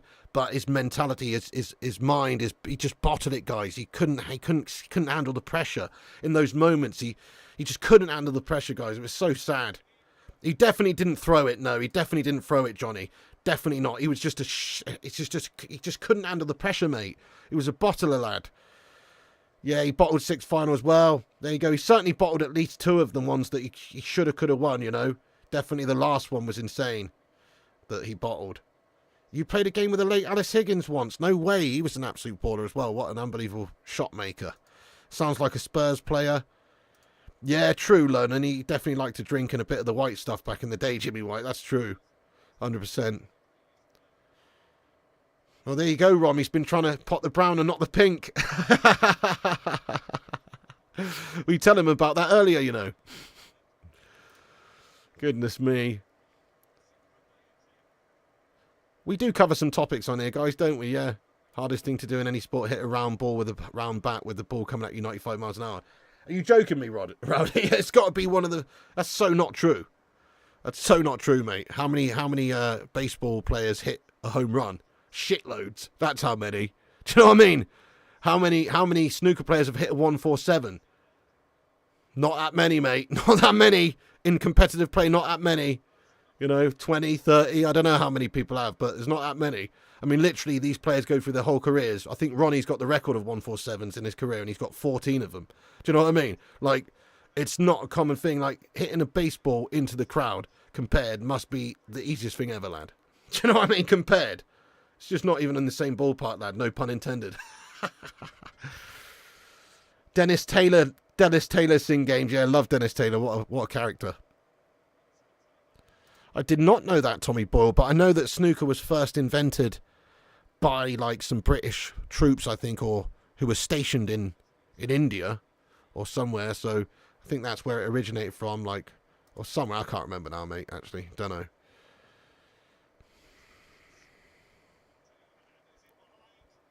Ooh, great chance for France. Oh, my God. And Jules Koundé's shot blocked away. It's still 1-0. Rom says harder to do a 180 in darts, hole in one in golf, for a 147 in snooker. I like how you got stuff totally wrong here. So I think it's more fair to compare a 9-darter, because, you know, chumps can hit a 180. I've never hit one, but chumps can hit a 180. You got to say a 9-darter versus a hole in one versus a 147. My honest opinion is the hardest thing to do is definitely the 147. So obviously the 9-darter is ridiculously hard. But I think a 147 is a slight bit harder. And I've had a hole-in-one at golf on a 97-yarder. So if I can get a hole-in-one, it ain't that hard. Like, I've literally had one hole-in-one before playing golf in a 97-yard little par 3. And so that is almost, you know, I don't think that even compares. It's obviously ridiculously hard to get a hole-in-one. Of course it is. Tarum turns and shoots, yeah. But it's, you know, I could never get a 9-darter in darts, and I could never get a 147 in snooker. It's between those two, but I think the 147's harder, personally. What do you reckon, guys? Plus, also in a 147, so, like, for darts, the actual playing field, it's not a field, obviously, but the playing area never changes. But in snooker, it's different every time, you know? So it's like you've got to navigate around the balls, get in the right position, pot all the balls perfectly, and clear up the table, and it's different every time, whereas the dartboard stays the same every time. So that's why I think the 147 is harder. What do you reckon, guys? 147 or a 9-darter or a hole-in-one? You got a hole-in-one at Crazy Golf. You've had loads of holes-in-one at Mini Golf. 147, a lot more moves. Yeah, it is. So many shots, lad. Snooker was invented by a slough man, Sir Neville Francis Fitzgerald Chamberlain, was born at Upton Park in 13th. Was it invented in India? I'm pretty sure, lad. 147's hard, 147, 147. 147 snooker's impossible. That's a no-brainer. We all know hole-in-ones are pure luck.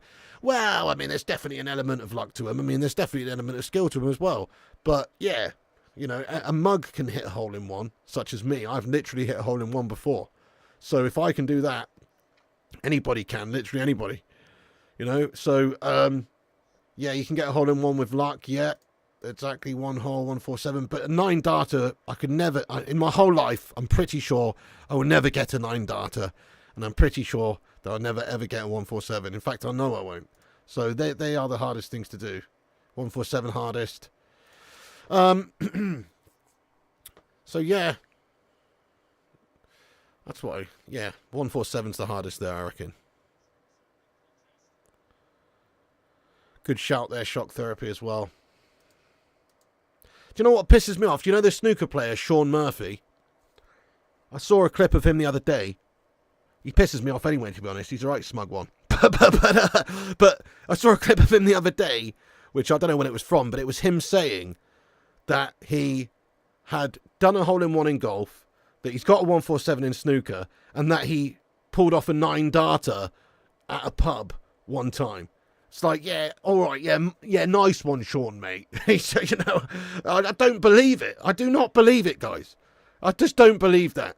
There's no chance. He's not a proper darts player. He's literally a, you know, like an occasional darts player, he said. Yet he's getting a 9-darter at the pub. Like, come on, mate. Who are you kidding? Who are you fucking kidding? You chuck 9 perfect darts. My eye. Do you know what I mean? I don't believe it at all for a second. It's nonsense. Craziness. 9 darts all at the same time, it would be a struggle to fit them in. You see pros hit more 9 darters than I do 147 breaks. Definitely, yeah. 147's hardest. Yes, it is. I think the most you can get, Mike, is a 155 with a free ball or whatever. Yeah, so you get a foul, you get a free ball, then you can take a colour or any, you know, ball for a red, and then you can hit the black. So yeah, 155 technically I think is the highest score you can get, but, you know, that's if you get a foul and a free ball at the start, which is very, very unlikely to happen. I think somebody got like a 148 sometime or something, or 149 or something. I can't remember now. Somebody has done more than a 147 in competitive play, though, due to that rule. Get in there for a strip art, nearly 300. So it's Dembele and Rabiot who are coming off. 2 substitutions coming on. Camavinga's coming on. BNG Dart says 147. You had a hole-in-one that didn't see go into the sun and shadows on the green. That's a bit like my one, actually, B&G Dart. So the hole-in-one I had was over a brow of a little hill. It's just a short hole, but there was a little brow, and the green was basically blind. The hole was blind anyway. And I was literally, it's funny, I hit it, and it was a sweet hit and everything. But it literally took me about, when I got to the green, I didn't just go over to the hole and I'd look. I was looking at the back of the green. I was looking round for like a good couple of minutes trying to find my ball. And then I thought, no, surely not. And it was actually in the cup, mate. So that's exactly the same as what happened with me. It was a blind hole. And I was looking around at the back of the green thinking I've overhit and it's rolled off the back of the green into the fucking, you know, bush. And, but it was in the hole, mate. I couldn't believe it. It was absolutely insane. Me and my friends had a full-on, we were like fucking screaming. It was mad. But, yeah, it was crazy. Just had a look in the cup and it was there. Madness. Yeah, same big beard, lad. 300 in bowling is hard. Oh, yeah, no doubt, no doubt. Yeah. Don't think anybody's timing anyone out. Alex Walker, I haven't seen anybody timed out. Exactly, shock therapy, yeah. 15 reds, 15 blacks, way harder than the 9-darter. Yeah, I think so too, Tommy. But a 9-darter is incredibly hard, obviously. It's incredibly hard. But you do see the pros do it quite regularly. Not super regularly, but quite regularly. Whereas in snooker, they still do it quite often, but it's not as regular. Yeah, YouTube's gashing up.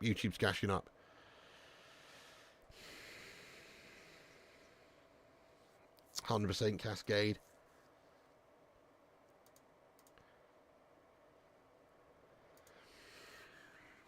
Okay, come on then, Austria. Something tells me there's still the 1-1 on the cards here. So now, and when they comes down the left, it's back to the keeper there. Pence in goal there now for Austria. Danso up the field. Good chance potentially down the right side here. Posh latches onto it. Has to go inside now. Oh, shit pass. What a shit pass there, lad. You've bottled it. It's a gash pass, loose pass. It's out for a throw-in now on the side, on the right side there now for France. Big mistake, Rajat. Don't know. Yeah, there was links with him years ago. We could have got him. Great player, Camavinga, yeah. No, I don't have a golf handicap, mate. I never played competitively or anything. I basically just played at my local club for about 2 years. You know, got to a reasonable sort of standard where I was comfortable hitting the ball and chipping and putting and stuff. But Like they had a little 9-hole par 3, and the best I ever got around that was +3, and it's just a 9-hole par 3, you know. But the best I ever did, and it was a great round to be honest from me, was I got +3. But so that tells you everything. On the actual full size 18-hole course they had there, you know, never got anywhere near a +3. Obviously, I was shite compared, but like, you know, I could hit a pitching wedge up and down and get it to land on the green to a reasonable standard some of the time. Do you know what I mean? Like, yeah. So I had +3 on a par 3 9-hole course. You know, which is not bad to be honest. It's not bad, but I only did that once, so I'm pretty bang average really. Drive for show, putt for dough. Yeah, you know it. Sadly, they sold that golf club a couple of years ago, mate. It was piss poor. I was a member at the time as well. They sold it, closed it, and it's no longer. Such a shame. It was a lovely course. They had 2 18-hole full-size courses there and 1 par 3 9-holer, and it was lovely, mate. I used to go up there all the time, and then they got rid of it. It was really close to me, and they got rid of it, and all the other ones were well expensive. It was pretty cheap compared to all the other ones. So, yeah, that's probably why I don't really play golf regularly now, because they got rid of that. Such a shame. Well, they sold it for land. It was just worth more land than it was anything else. What is it now? It's just basically there's houses being built on it, and also AFC Bournemouth's training facility, I think, is there, even though it's like miles away from Dean Court. I think that's their plan. AFC Bournemouth, they're either building it or they built it. I don't know. I haven't been up there since it closed, but that was the plan for it. I'm pretty sure AFC Bournemouth bought some of it to build a facility there, and then also some of it was houses. So, yeah, gash, mate.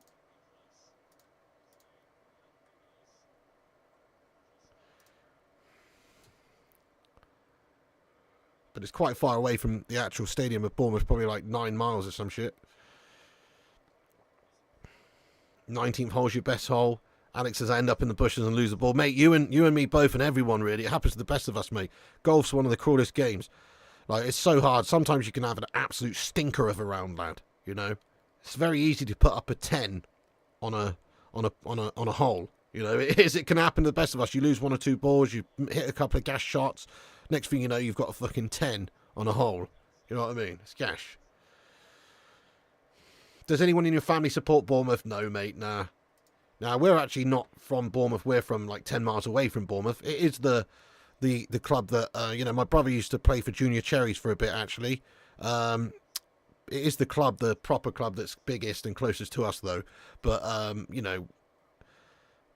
up Poole Town, mate, up the Dolphins, you know what I mean? Screw Bournemouth, mate.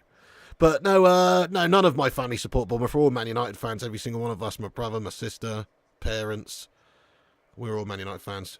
Cousins, uncles, we're all Man United fans. My family's all from up that neck of the woods, to be fair. So we've all just grown up as United fans. When the game ends, Emily, do you think Canada could win the Copa America? Is that a serious question?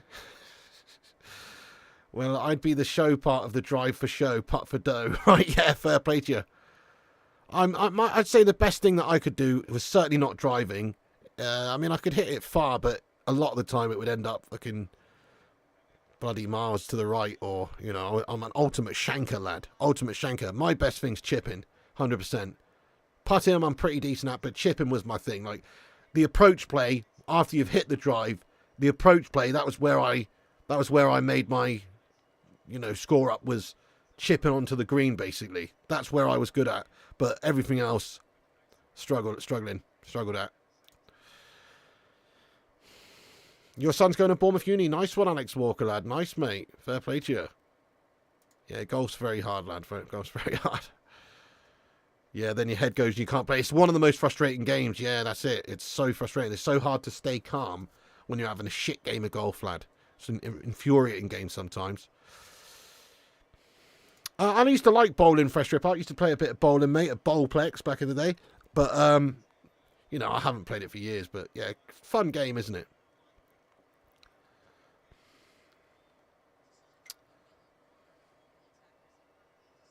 Yeah, that's right, Gregory. My dad's from Sheffield. My mum's originally from Halifax, but they lived in and around, you know, they lived in and around Manchester in the 70s. My mum and her brother, my uncle, used to go to Old Trafford and watch on the terraces and stuff back in the day of, you know, back in the days of when Man United were actually a boss team in the late 60s and 70s, lad.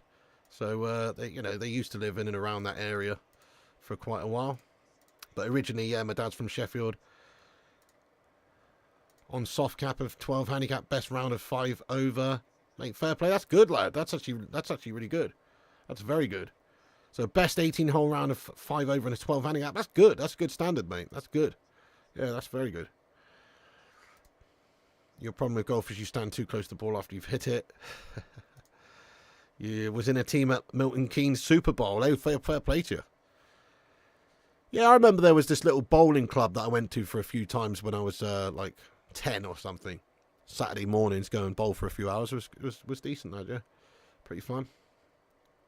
Didn't go that many times, but, you know, I respect it. Your handicap's the same every year, drinking debauchery. Come on, Austria. Yes, Dad, come on, Austria. You stand too close to the ball after you've hit it. Yeah. What a game. I'll tell you the funniest thing for golf, though, or the worst thing. You know, so, you know, you'll know the feeling, guys, if you're a golfer, you know when it's a bit busy at the course and you've got people watching you tee off, people, you know, they're waiting to play the hole and they come up and you and your mates, you've got to go. And the people are watching. I hate that, guys. It's like you're almost guaranteed to fucking shut the shot every time, you know? Not every time, but, you know, it just adds that pressure. There's something about these, just a couple of people, that's all you need, who are waiting there for their turn. I hate that, guys. That's the worst. And then you've got to tee off. Oh, I hate that, guys. It's like pure anxiety for me, that. Fire Up says true. Yeah, it's the worst, man. It's the absolute worst. Quasar was great, Fresh Apart. Yeah, man, that laser tag shite. Good stuff. Rom says, come on the Socceroos, get this goal back. Okay, this isn't Australia, mate. This is Austria. It's not Australia. I know I've confused you a bit with the Oz there. Maybe I should put AUT, to be honest. But this is actually Austria, lad.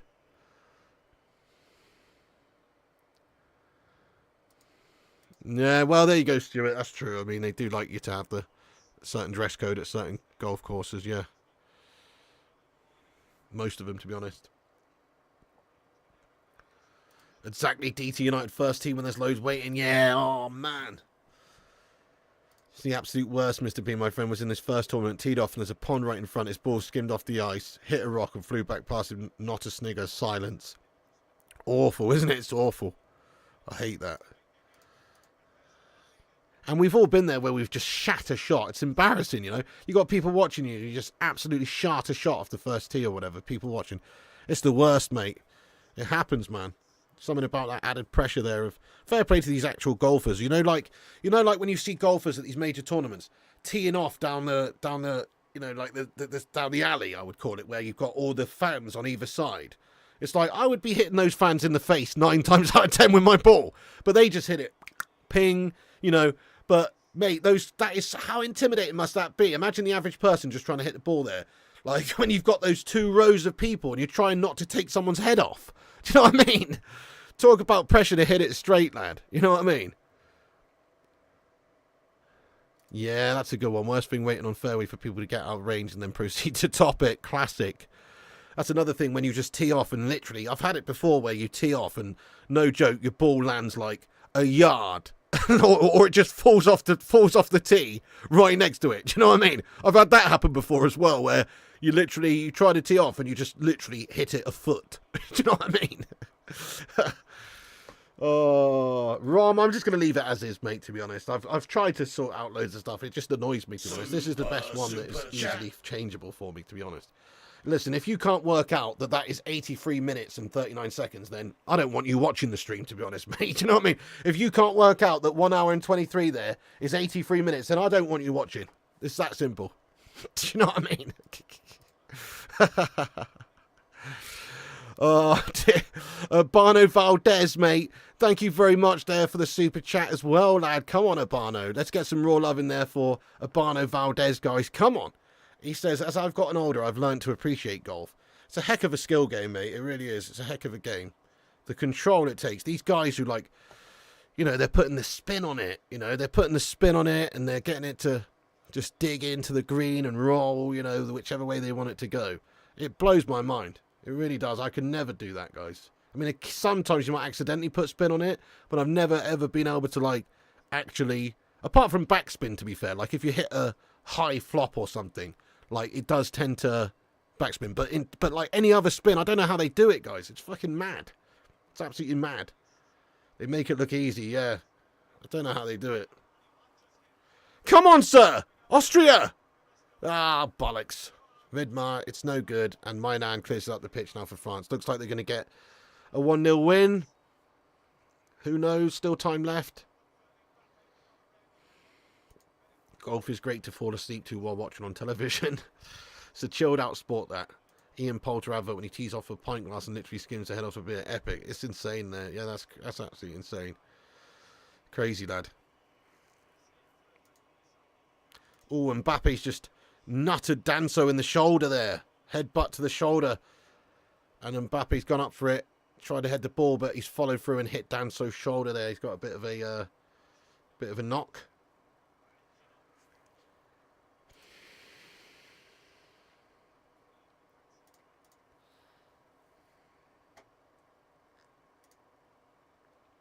Three likes from 300, guys. Keep hitting the likes if you're just joining us. 300 likes on the stream. Get in there. 300 big uns.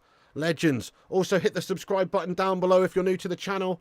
And smash the bell icon for notificaciones. Legendary. Kante's still a great player, yeah.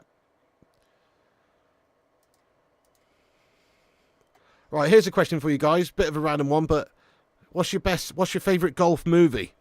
Film about golf. So, Tin Cup is an absolute banger. Kevin Costner, Tin Cup, what a film. Also, Happy Gilmore, yeah. Good shout, Jabba. That counts, mate, yeah. Happy Gilmore's awesome, mate. What a film. That absolutely counts. Definitely. Caddyshack, yeah, that's another good comedy one. Happy Gilmore, definitely, yeah. Great answers. But yeah, if you've never seen Tin Cup, guys, that's a great film about golf. Love that. Happy Gilmore, Caddyshack, Happy Gilmore, the Adam Sandler one. Happy Gilmore, it's just basically Happy Gilmore and Caddyshack coming out here, fair enough. How's nobody ever seen Tin Cup, guys? It's a great film.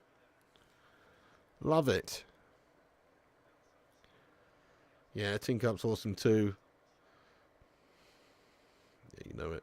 Falling Down scene. Adam Sandler was so good in the 90s. Yeah, he was, wasn't he? Big Daddy, The Wedding Singer. Anger Management. Billy Madison, Happy Gilmore. So true. He's got Mr. Deeds. He's done some good ones, lad. He's done some good ones. He's also done some real shit ones. But he has done some good ones, definitely. Kevin Costner in Tin Cup. Yes, mate. Greatest game ever played. Oh, that's actually all right, Mike. Yeah. That's that one with... yeah, I watched that. That's that one with... I always forget his name, you know? You know, the Pratt one. The young Pratt guy. What's his name, mate, you know? Bit of a nutter. What's his name? I always forget his name, mate. He played the son in the recent remake of the Indiana Jones. He played... What's his fucking name, mate? I always forget his name. Come on, someone will remember. What's his name? But yeah, that's quite a good film, that Greatest Game Ever Played. It's actually decent. Yeah, Shia LaBeouf. That's it, guys. Yeah, Shia LaBeouf. I always forget his name, man. Shia LaBeouf. That's the one. It's decent, that film, yeah. Bag of Vance. Oh, yeah, The Legend of Bag of Vance with Will Smith. Yeah, that's decent as well, actually. And Matt Damon, Will Smith. I remember that. Yeah, I watched that. The Legend of Bag of Vance. Yeah, mate. I remember that. Shia LaBeouf, yeah. Yeah, that's it. He smashes it down the highway. Yeah, in Tin Cup. Yeah.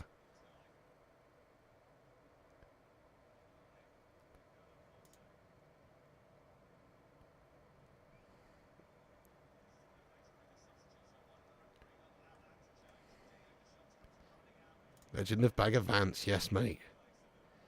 Hello there, T-Sharp. What's up, mate? Welcome in. So 2 minutes to go on this one. Favourite golfer? Favourite golfer? Favourite golfer? I mean, I used to like Nick Faldo back in the day, you know, because he was English. Nick Faldo. Yeah. Oh, John Daly. Yeah, John Daly. He's fucking awesome, man. Love John Daly. Just smokes ciggies, drinks beers, don't give a shite, and just still hits it like an absolute beast. John Daly's awesome, lad. I love John Daly. No nonsense legend. Yeah, great shout. Love a bit of John Daly. Tiger Woods. I mean, Tiger Woods was fantastic. I don't think anybody has ever really been as good or as consistent as Tiger Woods at his peak. You know, he's not so great now, obviously, but at his peak, Tiger Woods was so good and so consistent. He's probably the best I've ever seen, to be honest, at his peak. And then obviously Jack Nicklaus as well. Jack Nicklaus, one of the absolute GOATs, one of the legends of the game. He was so unbelievable as well. Oh shit, is Kylian Mbappe broken his nose here, mate? What's going on? Shit! Mbappe's taking a smash in the face here, guys. What's happened? Mbappe's got a broken schnoz, guys. Holy shit. Mate, what's happened? He's got a fucking broken schnoz, guys. Nick Faldo, yeah. Ian Woosnam. Oh, yeah, Sevi Ballesteros was awesome as well back in the day. The Spanish guy, rest in peace. He was awesome, mate. Greg Norman or Arnold Palmer, great shouts, yeah. John Daly's the coolest. Lee Trevino, I like your style. Jack Nicklaus, yeah, he was great. Phil Mickelson, yeah. Ben Hogan. Some legends of the game here, guys, to be fair. Legends of the game. I've been here, Cascade, the whole time. Yeah, I did play Tiger Woods' game loads, mate. 100%. Tiger Power. Tiger Woods' games were awesome, yeah. Nose is 100% broken. Holy shit, that happened 10 minutes ago, did it? Fuck. Oh, my God. I don't know, man. I mean, like, I don't know, man. I missed that. I don't know how I missed that. I was just talking about golf for the last 10 minutes. Tom Watson. Yes, mate. Tom Watson. I still remember... For some reason, I watched it. Was it the Open Championship or something? I can't remember. But when he was like 63 or something, he like got to the final. I think he lost a shootout against someone, but very nearly won it when he was like 63. Was it the Open? Don't know. But I remember I just watched that whole tournament for some reason back in the day. I don't really watch a lot of golf, but I watched the whole one. And yeah, Tom Watson's a dude. Sevi was a beast. Yeah, definitely. Nova's bent as fuck. Oh shit, man, that's bad. You know, I might actually keep him out of the game or two. I'm sure he'll come on with one of those Zorro style masks. But like, you know, if he's got real bruising under his eyes and stuff, I don't know. You know, I don't know. That might cause an issue for him. But he should be all right. He'll just get one of those Zorro masks, those carbon fiber masks they use. Sure, he'll be all right for the next game. I mean, Mbappe off, Giroud on. Who was the Scottish one? Colin Montgomery. Is that who you mean? Yeah, he was good as well. Colin Montgomery, yeah. There's a few Scottish good players, actually, but is that who you mean? Gary Player, yeah, good shout. He's another one. Golfers today are so boring compared to Chichi Rodriguez, Lee Trevino, Fuzzy Zoella, and John Daly. No, they are, to be fair. They're all super professional melts, aren't they, mate? Yeah.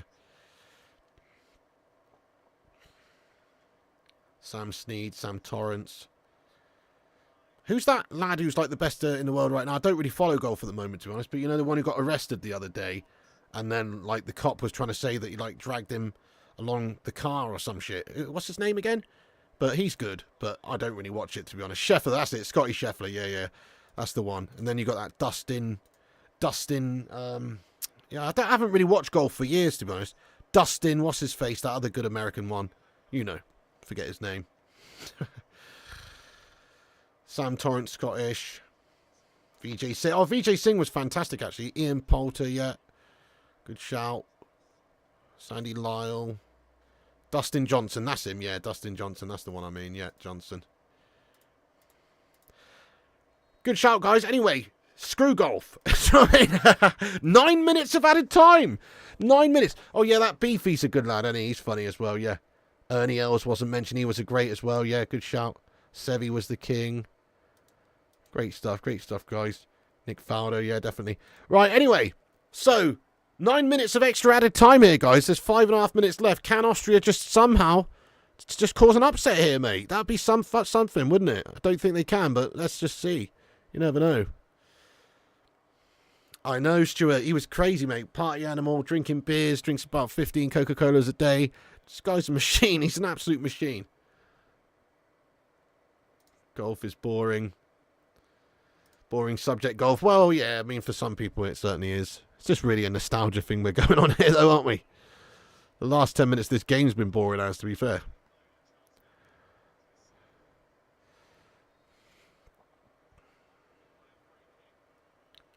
But yeah, fair play to you, though, Paddy, lad. Not for everyone. It's a chilled out sport, though. It's a chilled out sport. I love playing golf. I mean, playing golf when it's a nice day out and you're with your mates and you're just not, you know, playing a round of golf. It's a lovely thing to do. It's very nice. But I don't really watch a lot of golf, though. Maybe if like the Ryder Cup's on or something, I might watch it, but very rarely we'll watch the major tournaments.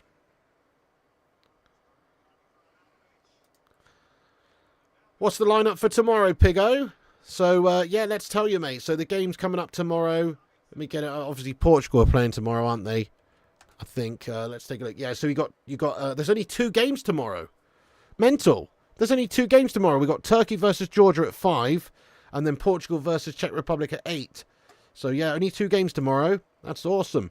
And then it goes back to 3 a day. The next day after that, you got Croatia, Albania, Germany, Hungary, and then Scotland, Switzerland, and then it's 3 a day for like a week.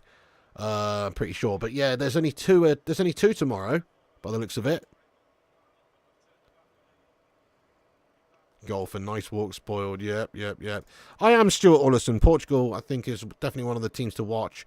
Cristiano Ronaldo, obviously, his potential last tournament, expecting to bag some goals, and you know, obviously, what Bruno Fernandes playing for them, potentially Dalot as well. So, got a little soft spot for Portugal, mate. Definitely. You fancy Portugal to go far? Yeah, I reckon. Urbano's got Portugal and Turkey. McIlroy's a great player, no doubt. Absolutely. Divani getting excited. Going to be a good game, that one, yeah. Draws on the cards, maybe. I mean, Turkey have got a very good team. They've got a very good set of players.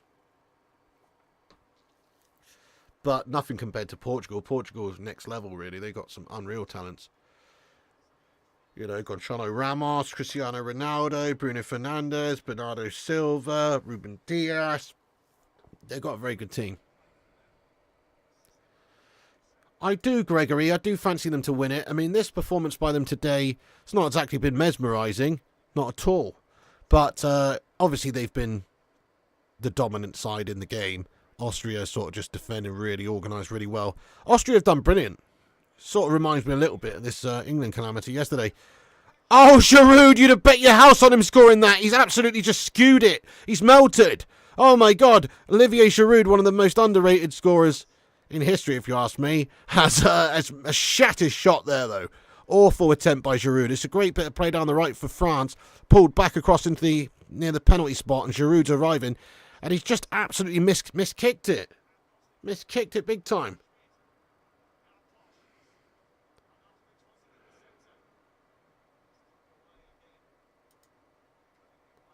Yeah, that's it. They're plucky, mate. Yeah, definitely. Emily is melting AI. Yeah, she's what's that all about? Definite bot. You've asked that several times. You know what I mean? Definite bot in the chat, guys. On the verge of being hidden. Do you know what I mean? There is no game on. Just chat about everything else. Yeah, there you go. Didier de Southgate. There you go. Minute and a half left then. Oh. Chance here, you know, guys. Chance here for Austria late on. Wimmer now is going to whip a corner in. Come on, Austria. Corner in now. Wimmer whips it in. Ooh, Mainan flaps it in, pushes it away out to the edge of the box now. Chip to the back post. Dealt with by Camavinga. Good header away. Nah, that was basically Austria's last chance, really. And now there's an all-out counter-attack on the go now for France. 2-on-2. Thuram now. In the box. Just takes it to the corner flag. Yeah, just chilling. And, yeah, that's basically going to be the end of the game pretty much. There's 40 seconds left of the added on 9 minutes. And France just biding the time here, doing the right thing. Kante now. He's giving it away.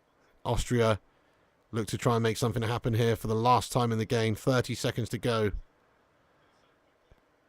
And they might just have one last attack here, you know, guys. Baumgartner brings it forward. Space on the right. Here's Sabitzer. Come on, boys. Come on, boys. Just imagine. Just imagine. Believe. Hashtag I believe. Believe.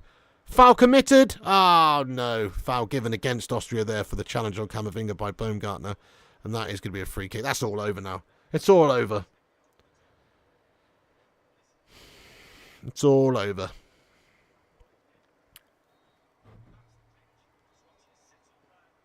And there's the final whistle, guys. And France have won a tight contest, to be fair, 1-0. And they've got the 3 points, and it's a big win for France in the opening game. No surprises there, really, but credit to Austria. They made it difficult. Super organised, I'm sure.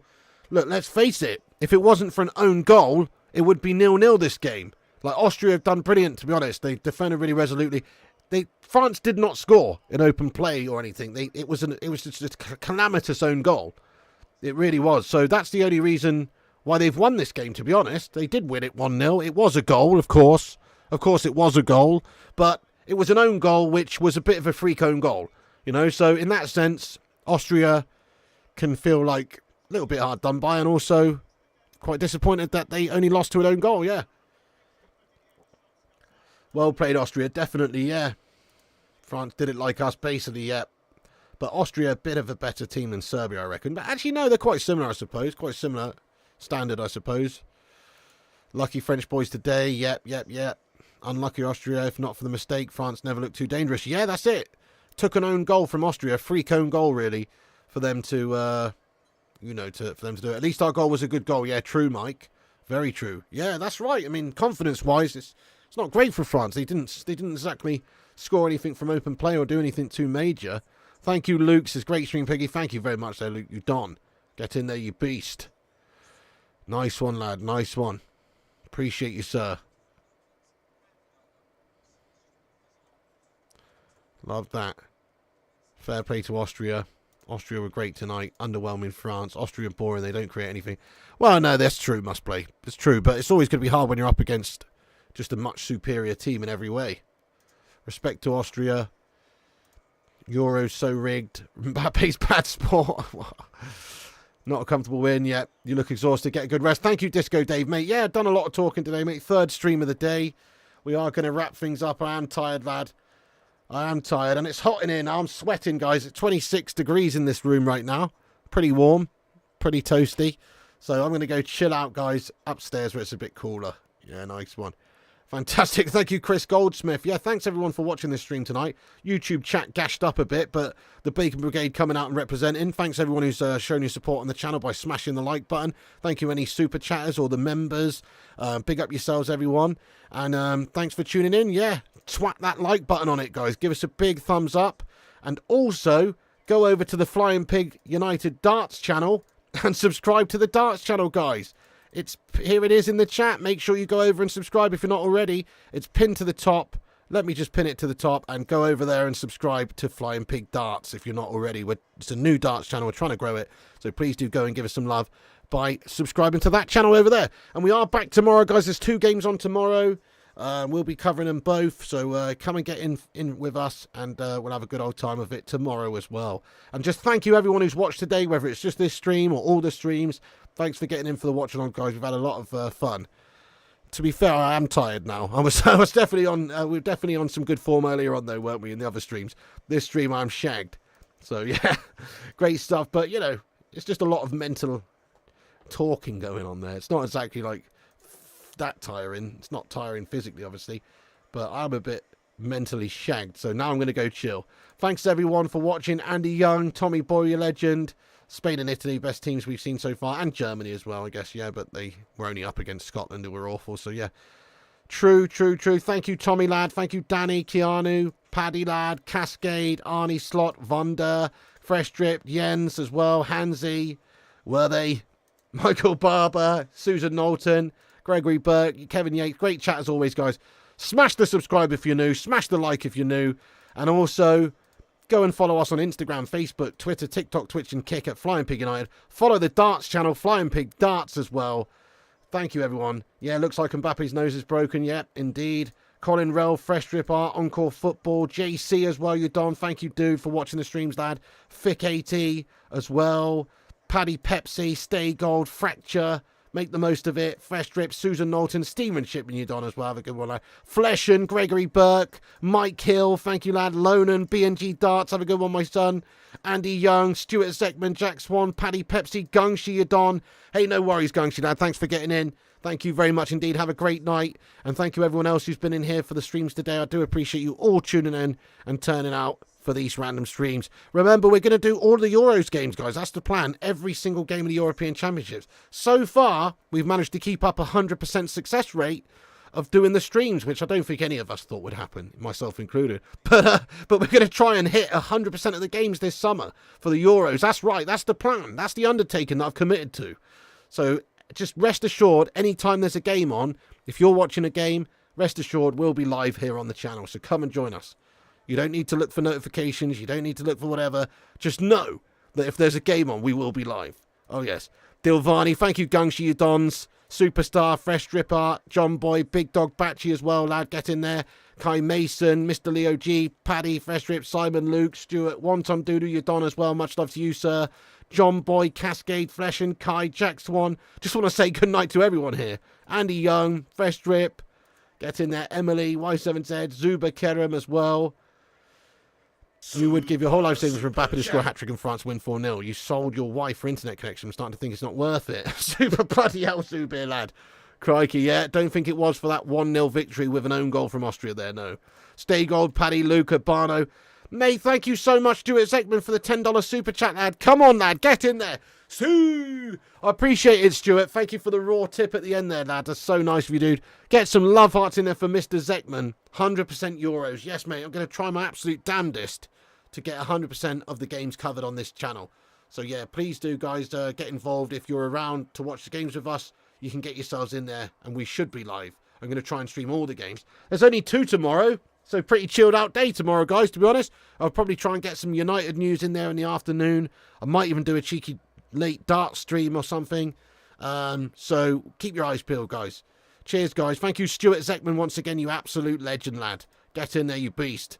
Luke CX as well, man. Thank you for being a member and watching that. And Obano, you Don, Zubir, Gregory, Fick, Fresh Drip Art, JC, Paddy, everybody, Simon Warner, Luke, all the moderators, all the members. Thanks for watching, guys. Big love to you. See you tomorrow for the games, guys. Come on, the Euros. Loving it so far. Couple of nice upsets today, to be honest. You know, Romania's game was a baller game, to be honest. They smashed it. 3-0 against Ukraine. And then, obviously, that second game was a bit of a surprise there with Slovakia doing so well to manage to get the win there. It's brilliant.